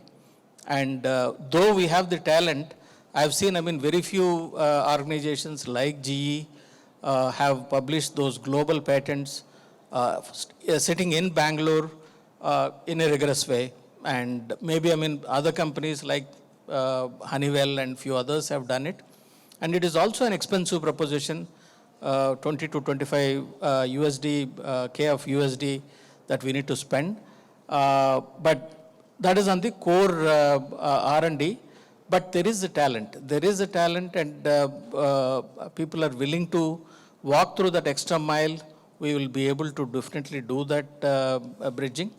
But coming back to your point, I mean, how do we, is the student intake, or students that are coming out, do they have the right talent? I would put it, I mean, probably 1/3 is immediately useful for the industry. And definitely we have to work on the remaining team. That is where, I mean, a lot of this, the training and reskilling that is required. And we are also losing, that's what I commented in the morning session. I don't know how many of you were there. We are probably get drifted away by the computer science, thinking that that is the only engineering. Because there are a lot of other fundamental things that we have where there is still requirement. And if I propose, I mean, probably mechanical engineering, can you change the title of mechanical engineering and digital systems? I probably appeal to the Vice Chancellor, I mean, please consider that, because there are a lot of things in terms of the IoT, industrial IoT, and anything that you touch on the digital transformation has an element of mechanical engineering, right? And, but looking at the title, people are not getting attracted. Maybe, I mean, the title digital systems will improve the intake, and thereby, I mean, you will be able to get a sustained thing. Similarly, I mean, we have done a lot of work, and we are still doing a lot of work in civil engineering, being in the services side, like GIS applications, and a lot of seismic analysis, and so on and so forth for the power systems and the power intake systems, and so on and so forth. And but the challenge is, I mean, we are not seeing that intake and the right kind of students with the fundamentals. So if they have the right fundamentals, I mean, the rest of the things, I mean, we can always teach and bridge the gap. That's in the interest of the time. Probably I will limit my intake, but it's a long journey, and I think I'm glad, I mean, we are doing this. But it needs to probably continuously, we have to harp on these points and make those efforts to strengthen this partnership. Thank you, sir. May I just add please, for please, half a minute? Sure. You know, the picture is very skewed. You know, you have traditional set of institutions which are very established, recognized, and in demand all across, right from the 70s down to the 2000 plus, all right? There's been a sudden emergence of wonderful institutions like SRM towards the 90s or 2000s or thereabouts, and now, of course, SRM here. Now, industry is very sharp, at least I can say for my industry, in picking and choosing. There are a couple of them in tier 1, tier 2, tier 3 cities as well, as you said just now a little while ago. So, you know, you have thousands of universities in the private sector which are coming up, but not more than 10, 15% are the ones which are, you know, recognized as the ones where there's a run for the talent, you know, because, for example, today, tomorrow, day after, and currently, I was so pleased to see 100% placement for SRM, your own campus. As you go along, the initiatives that you've taken today, and going forwards, you're going to make sure it gets multiplied 100 times over, right? 5 years from now, you would be in a state of flux. Do I stop at 10,000 or do I take more? Because there's so much of demand emerging. You know, post-COVID, things have resurged, demands have come back, and you have challenges, you have difficulties. In spite of that, people say AI will disrupt employment. I don't agree with that at all. Same thing happened when computers came in, 2000. Do you remember that? Yeah. Oh, mar jayenge, khatam ho jayega, everything's going to be over. The world will come to a grinding halt. Sorry, that's not going to happen. And that's not going to happen in AI as well. So I see that institutions of excellence, centers of excellence will continue to flourish, and market forces will determine which ones exist and which ones don't exist. I just want to add very quickly that you see another point from academia point of view is IPR. Sharing the IPR with industry is a point. And here, today we talked about, can we offer a course of IPR? Because university has to understand their demand, learning what IPR means, so that the industry can be asked, please share that. This sharing of IPR is also a bottleneck between the industry and academia. And this portion has to be improved dramatically. Because only when you say, well, you would have that portion of the cake, then you have the energy from the faculty and student. Of course, administration has to work. So creating some special division, Dr. Arora, with IPR, and of course having the course, then when you approach, because when you're approaching somebody what you want, you have to prepare yourself. Otherwise your demand would not be met, then you will regret. So this point I wanted to mention, that IPR is very important and you need to be prepared, and therefore this is one of the bottlenecks I have seen, because I have been on the other side of the aisle also, I know. Second point I want to mention is that preparedness of the students, that is a problem that I am hearing. It is because we need to stop the spoon feeding. The analytical thinking is less. That can automatically make the students ready for handling the projects. If you say that, can you write a proposal? This is my problem. Because we are going to solve this problem. I have a 6 Sigma black belt, so I know the 5 steps: define, measure, improve, control, right? And therefore, in this particular case, the definition itself has to be there. So this is where, if you ask a student, define the problem, would not be able to do it. And this is where some of the courses that has to be offered here would be able to handle that situation. Thank you. So I think, yes, Maheshwar, inputs have come from both academia side as well as industry side. Yeah. Both are willing to work together. It's just the will, and the commitment from both sides which is required. And I think that's the way to go. You may now go ahead with the question answers. Yeah. Questions from the audience. Maybe for this session or previous session, any question, any suggestion which you think, or anything which we would have missed in these two sessions, please give your inputs. Yes, sir. Yeah. Please introduce also. Yeah. So I am Madhu from L&T. See, the point what you said on the artificial intelligence, right? Okay.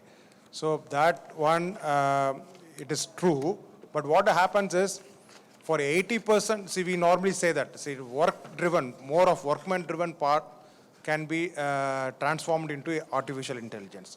The remaining 20% is which really the skilled resource which is required. That has been driven by the skilled people. So we have to develop skill-based people, so that where industry and academia together work together to develop those 20%. It's not only the 20%, the 100% we have to develop, so that we need not to worry about this artificial intelligence and job and other things. So it is at the end, at the outset, what I mean to say is we have to develop the skill. So how do we do that? With the students, for example, in their curricula, what changes we should bring from, in your opinion, so that our students are skilled as per your requirement? So how do we should do it? That is, we have to stimulate them. So actually today's situation, whatever is there, right? Okay, any core subject, we have to give the present condition is like that. What is the improvement you can do it on this?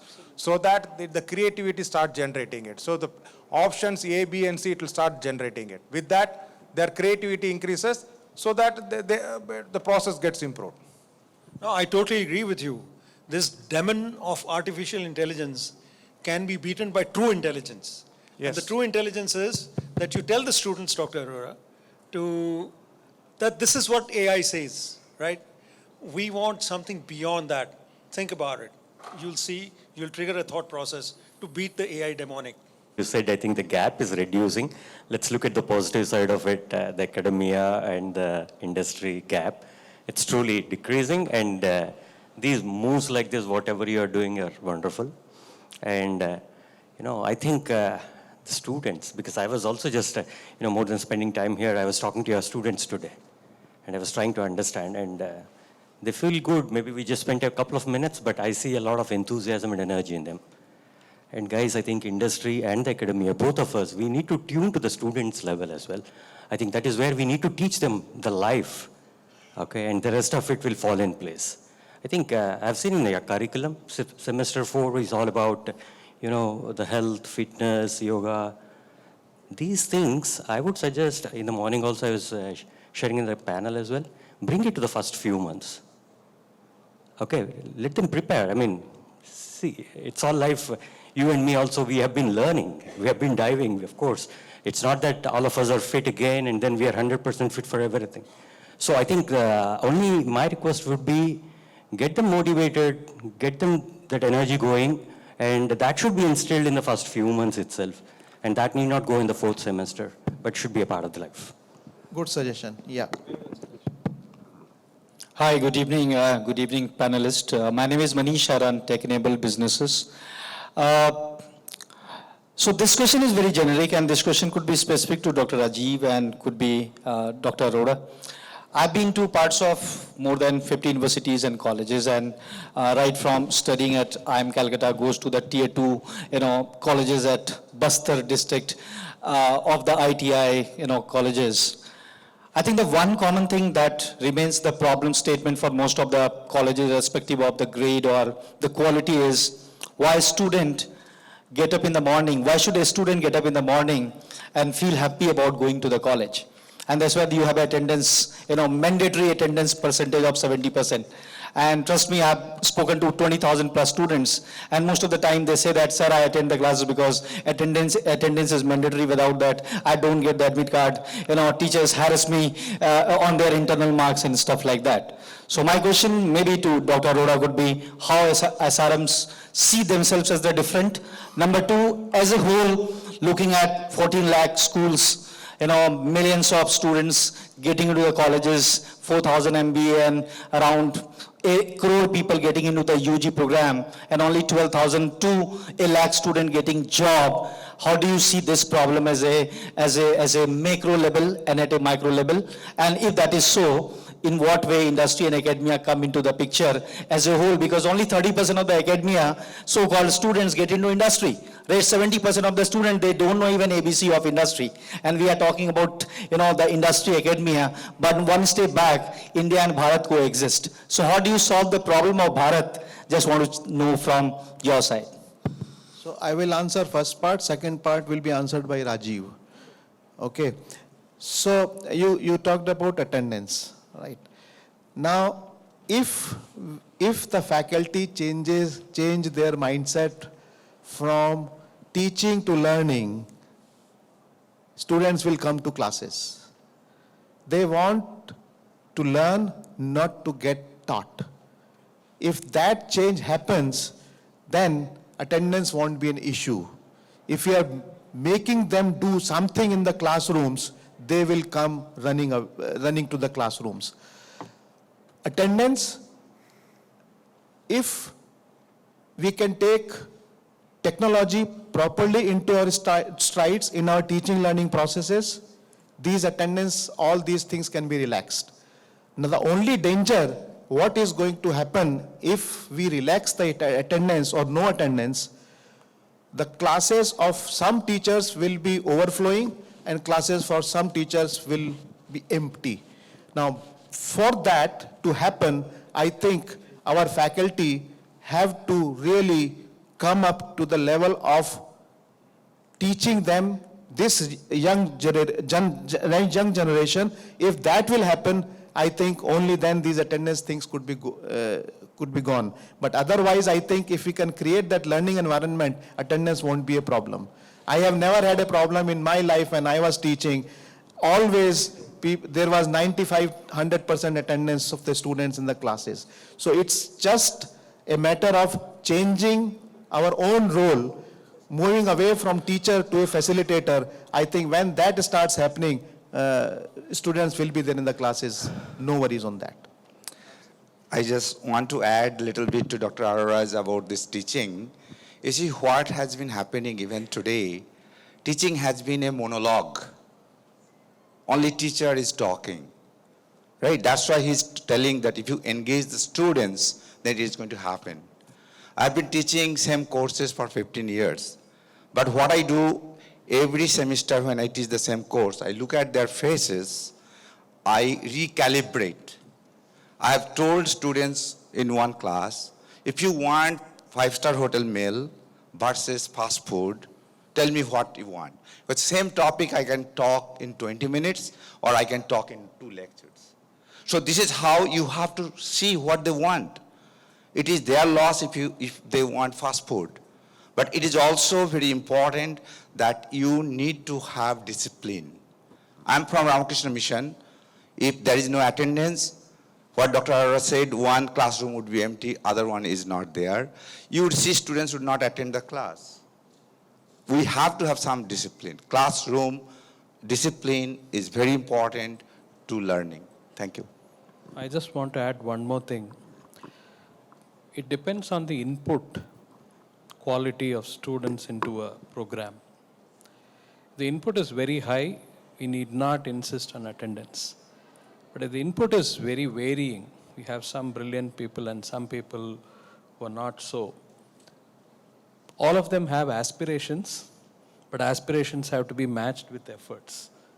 So it is our duty as academicians to bring up those who are not that brilliant to a level where they can be useful and productive and their aspirations can be satisfied or fulfilled.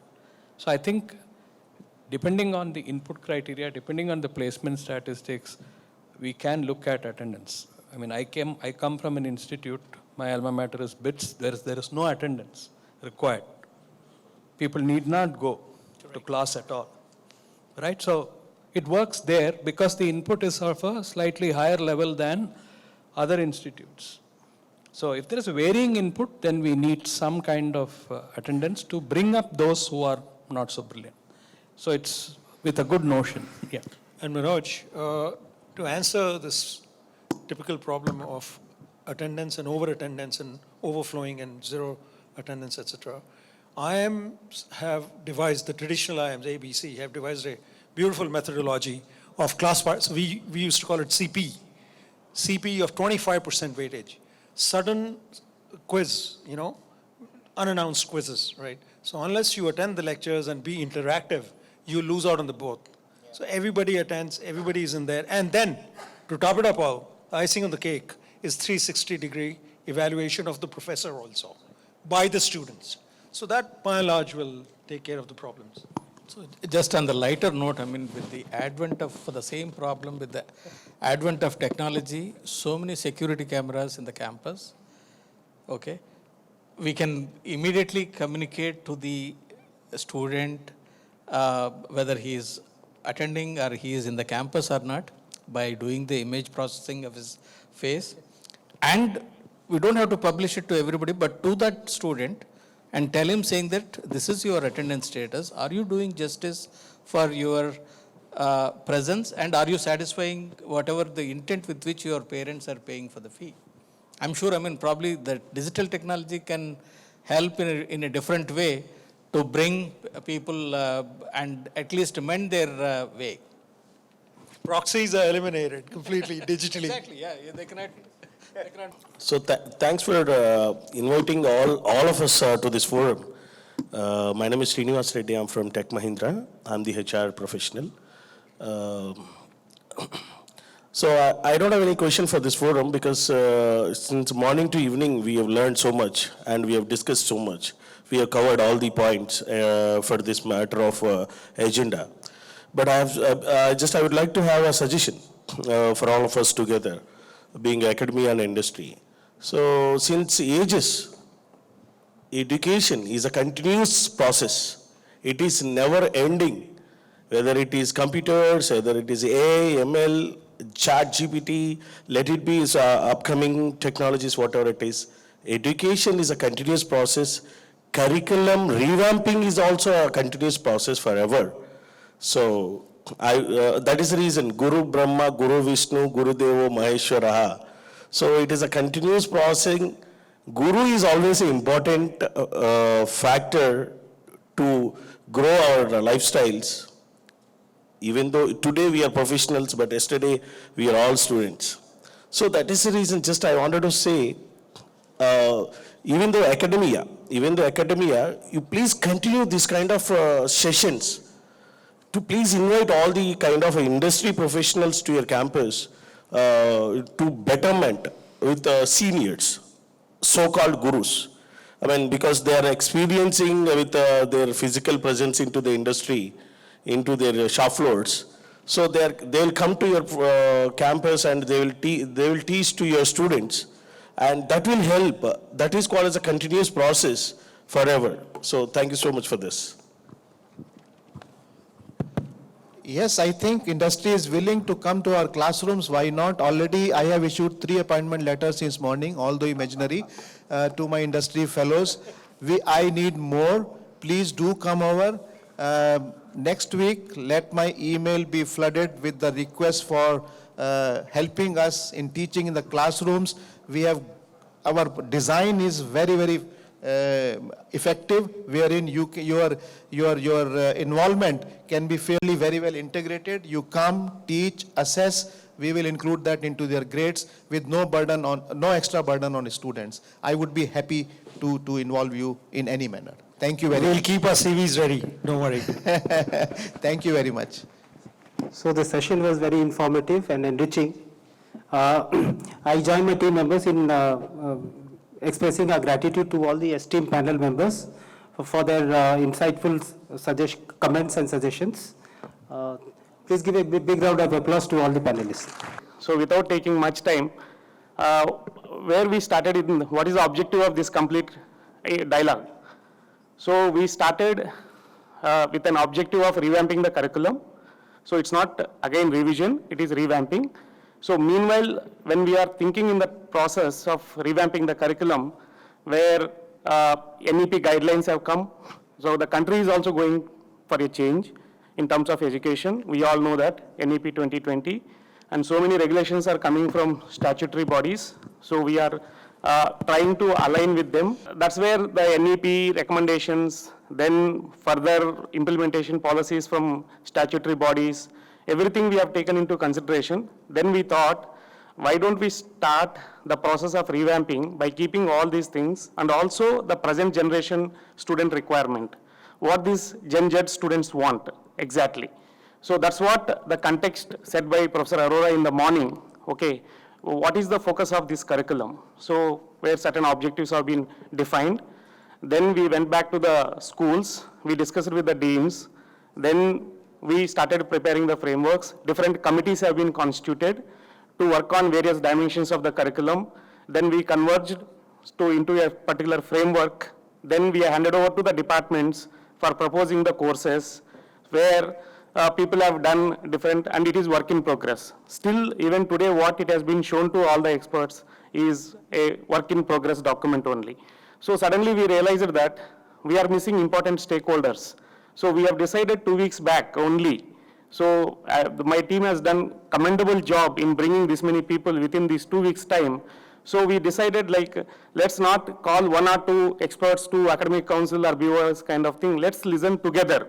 So let's invite as many as possible. We started with a number, at least let's have 30 people, but to our surprise, so from the other end also people are willing to participate in such events. With our request, more than 50 people within 4 days, we got the confirmations.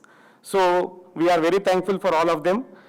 So in the morning, we started with opening remarks from the Vice Chancellor, where he said what is the present situation, where we are at as SRM University AP, within 6 years what we have done, and also he said the context, followed by our deans have given a glimpses of what the schools are doing.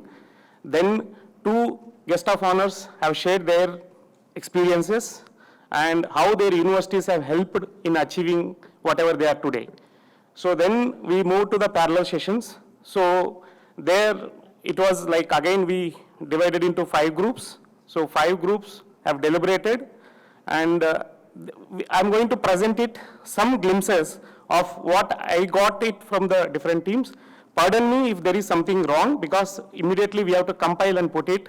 So there may be some gaps, but I assure you that each of the suggestion has been properly minuted, and also we have taken from the panel members in written comments also.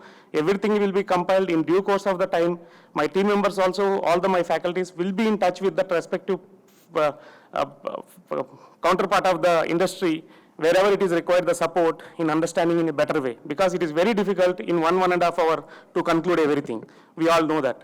So with that, so from Paris School of Business, if you just see that, igniting the culture of entrepreneurship, courses on analytical such as Power BI, Python, Bloomberg, Advanced Excel, etc. Then integration of soft skills into the curriculum, as well as semester abroad programs. These are somehow what we are doing, so silent futures we've kept it.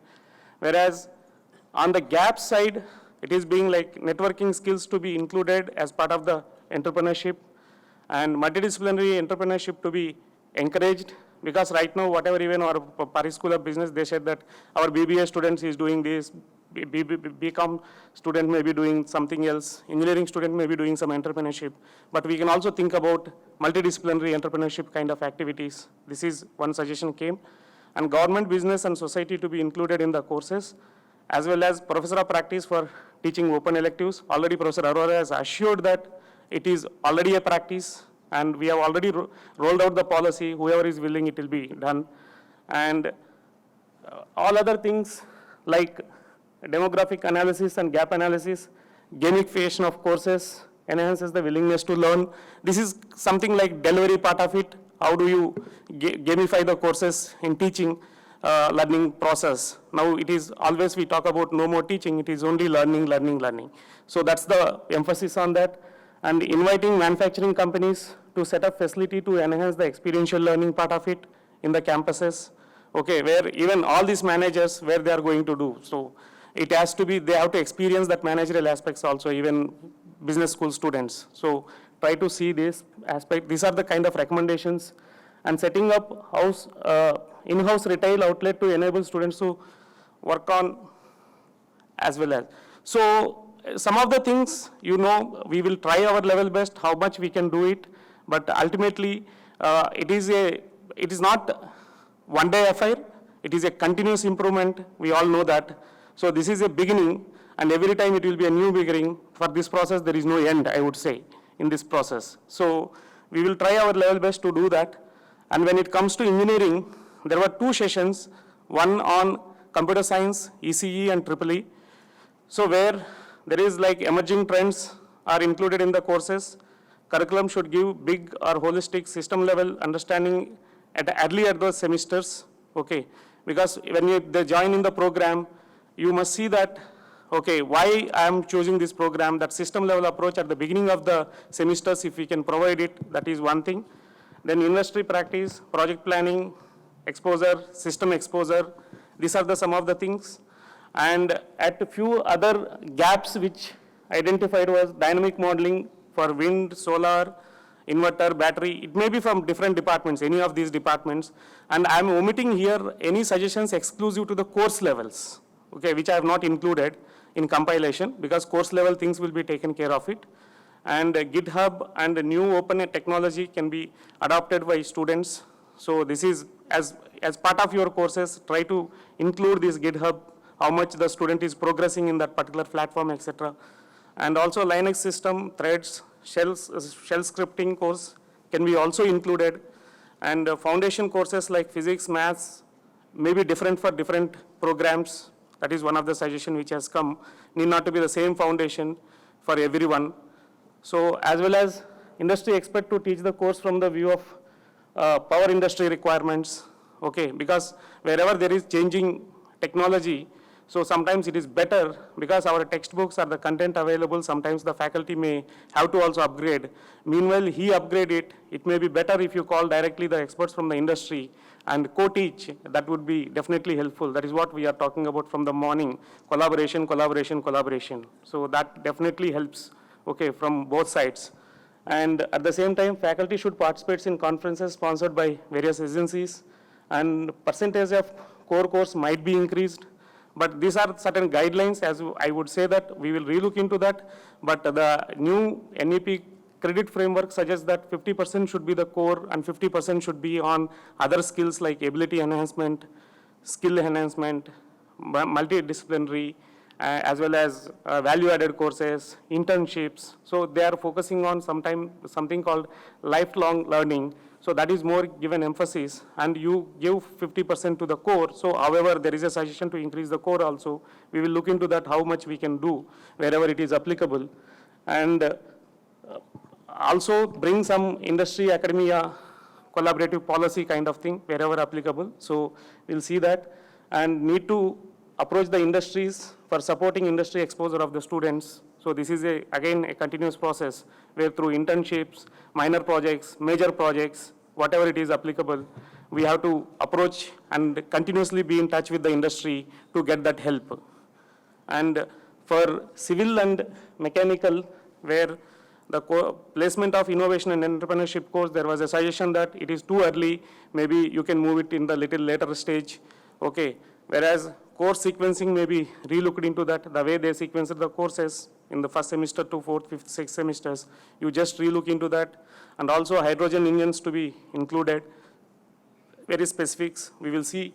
And also multidisciplinary courses offered by faculty from different departments. Multidisciplinarity means not like that computer science faculty is coming to mechanical and teaching the course. Rather than mechanical and computer science together teach the course, it becomes truly multidisciplinary because they understand each other in delivering the student, because student is main stakeholder here. So that's the kind of one suggestion has come. And faculty should undertake trainings from the industry wherever it is possible to teach the students on these certain things. And real case study in collaboration with NHA for civil engineering, etc. Whereas course-wise industrial problems may be looked into that.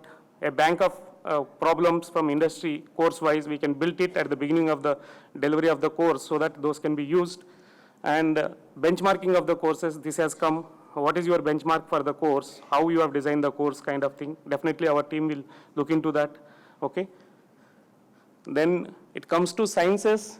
Innovation and entrepreneurship course is there for even science students. That is one of the silent futures, observed it. And supervised learning, then course on listening, reading, and presenting skills kind, because sciences, mostly these things are not there earlier, so now it is coming up. And also, we have to see downstream industrial link-ups can be explored, and also courses related to industries to be included. Importance of introducing basic mathematics and computer science courses, and percentage of core course is very high here. This is a contradiction statement where in this program, experts felt that the percentage of core is high. So we will see all those things. As I said, that this is work in progress document. We all compile it and we will see what best we can do. Introducing skill-based management courses and seeding new technologies as part of the curriculum is one of the suggestions for science programs. Introducing pharmaceutical course and industrial biology courses. Replace bioinformatics with human anatomy and physiology, bioengineering kind of courses. Whereas biosafety and IPR as mandatory course for MSc students. Introduce industry-related mathematical courses. Offer BTech maths and computing programs. Okay, so these kind of like BTech in mathematics by the science department. This is one of the suggestions has come. So we will see all those suggestions. Last but not the least, from School of Liberal Arts and Social Sciences, so which has come as courses are aligned with NEP 2020 with 50% emphasis on core and 50% on other areas, which I already highlighted it. And importance on social and liberal arts education will be rising for next 20-25 years, because even lot of emphasis is coming on, even for engineering students also focus on liberal arts courses little bit, because that humanities aspects has to bring into the mandatory component in every program. And also machine learning cannot clone the creative part of it. Always the social sciences and technologists will have some kind of opinion, I would say. Even within the industry also, you know that. So there is a difference of opinions. So like that, it will always will be there.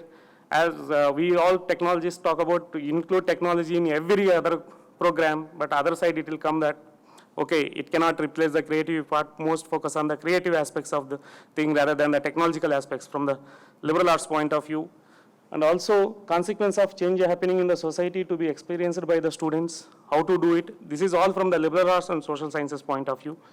As well as students should be equipped with, to deal with technological changes and AI and ML. They should be able to deal it, social science students also. Flavor of practical experience in social sectors should be given to the students. And some of the recommendations which have come as students should be shown role models, like in social sciences, that's how they get inspired. People who are working in good NGOs and how they have actually started that NGOs, how it has been grown. If they come and share their experiences as role models, they'll be get inspired. And similarly, like any other sector, if they see that in the social sciences and liberal arts, that will be really good suggestion. And econometrics to be included in the curriculum. I'm not sure, maybe very specific to economics program or all other programs. My team definitely will look into that. And courses on executive psychology, social entrepreneurship, policy, international relations shall be added. And practical projects with agriculture sectors will enhance the learning, because this is agri belt, this region. So maybe a little bit practical courses for social sciences also focusing on agriculture area will enhance the experience for the students. This is one more suggestion. So these are very few glimpses. As I said, we have captured it from various things, and detailed minutes are being prepared for each session. And also we captured the written recommendations from the members. So we will look into that, we'll compile it, and we'll definitely assure you that appropriate measures will be taken wherever it is possible to enhance the curriculum based on this tremendous effort put by all the people to make this event, so that we will not waste this learning in any manner. So we will assure you that it will be taken care. And now I request my registrar, Dr. Prem Kumar, to propose formal vote of thanks. Thank you very much. It is indeed a great honor to propose vote of thanks for the first ever Industry and Academic Dialogue 2023 that has been organized in our university. And this much of widespread and very effective and intensive interaction sessions organized in this university. This is the first time. I deeply congratulate our Vice Chancellor for his perseverance and deep efforts in bringing this event a reality. I extend my corporate gratitude to our esteemed guest of honor, Mr. Dilip Gupta, Managing Director at Sagarmala Development Company, and Dr. Vinod Kumar, MD and CEO of Andhra Pradesh State Skill Development Corporation, for gracing us with their presence and sharing their invaluable insights in this morning. I would like to express sincere appreciation to all the panelists and representatives from the various industries and distinguished academic institutions who wholeheartedly participated in the entire sessions, parallel sessions we had department-wise, and also in the panel discussion, and helped us to find the future course of action in respect of our curriculum network, framework. A special thanks goes again to our Vice Chancellor for bringing this many number of the industry experts and the academia in one fora, and interact with our faculty members to place their academic work or framework to them and get the suggestions, and to bring out such a wonderful closing remarks as Dr. Vinayak has brought out, that we are going to take all your suggestions into our curricula to build a very strong skill-based learning experience for our students in the years to come. And I would also like to acknowledge the dedication and hard work of the deans, the faculty members of the respective schools and departments, and the directorates, CFAO, and members of other staff members and support services to make this event a grand success. A special thanks to Dr. Manathan, Dr. Karthik Rajendran, and Mr. Lakshman Nanguraj for their exceptional coordination and their organization for this event. And I cannot conclude this word of thanks without extending my gratitude and for the print and electronic media for their wide coverage of this event. Once again, thanks a lot. Thanks for you. Success of any event is gauged by the attendance. And if I look at the first session and the last session, the house is full. That shows the success of this event. Thank you, people who have come from different places, from the core of our hearts. It is a continuous engagement. It's not going to stop here. It is a beginning. Thank you for the whole team, the team of faculty members, organizers, everybody. I think everybody have put their hearts into this event. And I think they are the real heroes to relish the success of this event. I think we have just started and we have a long way to go, And I think we really need to make these immersive technologies, ChatGPT, generative AI, as our companions, even in teaching learning processes also. Thank you very much.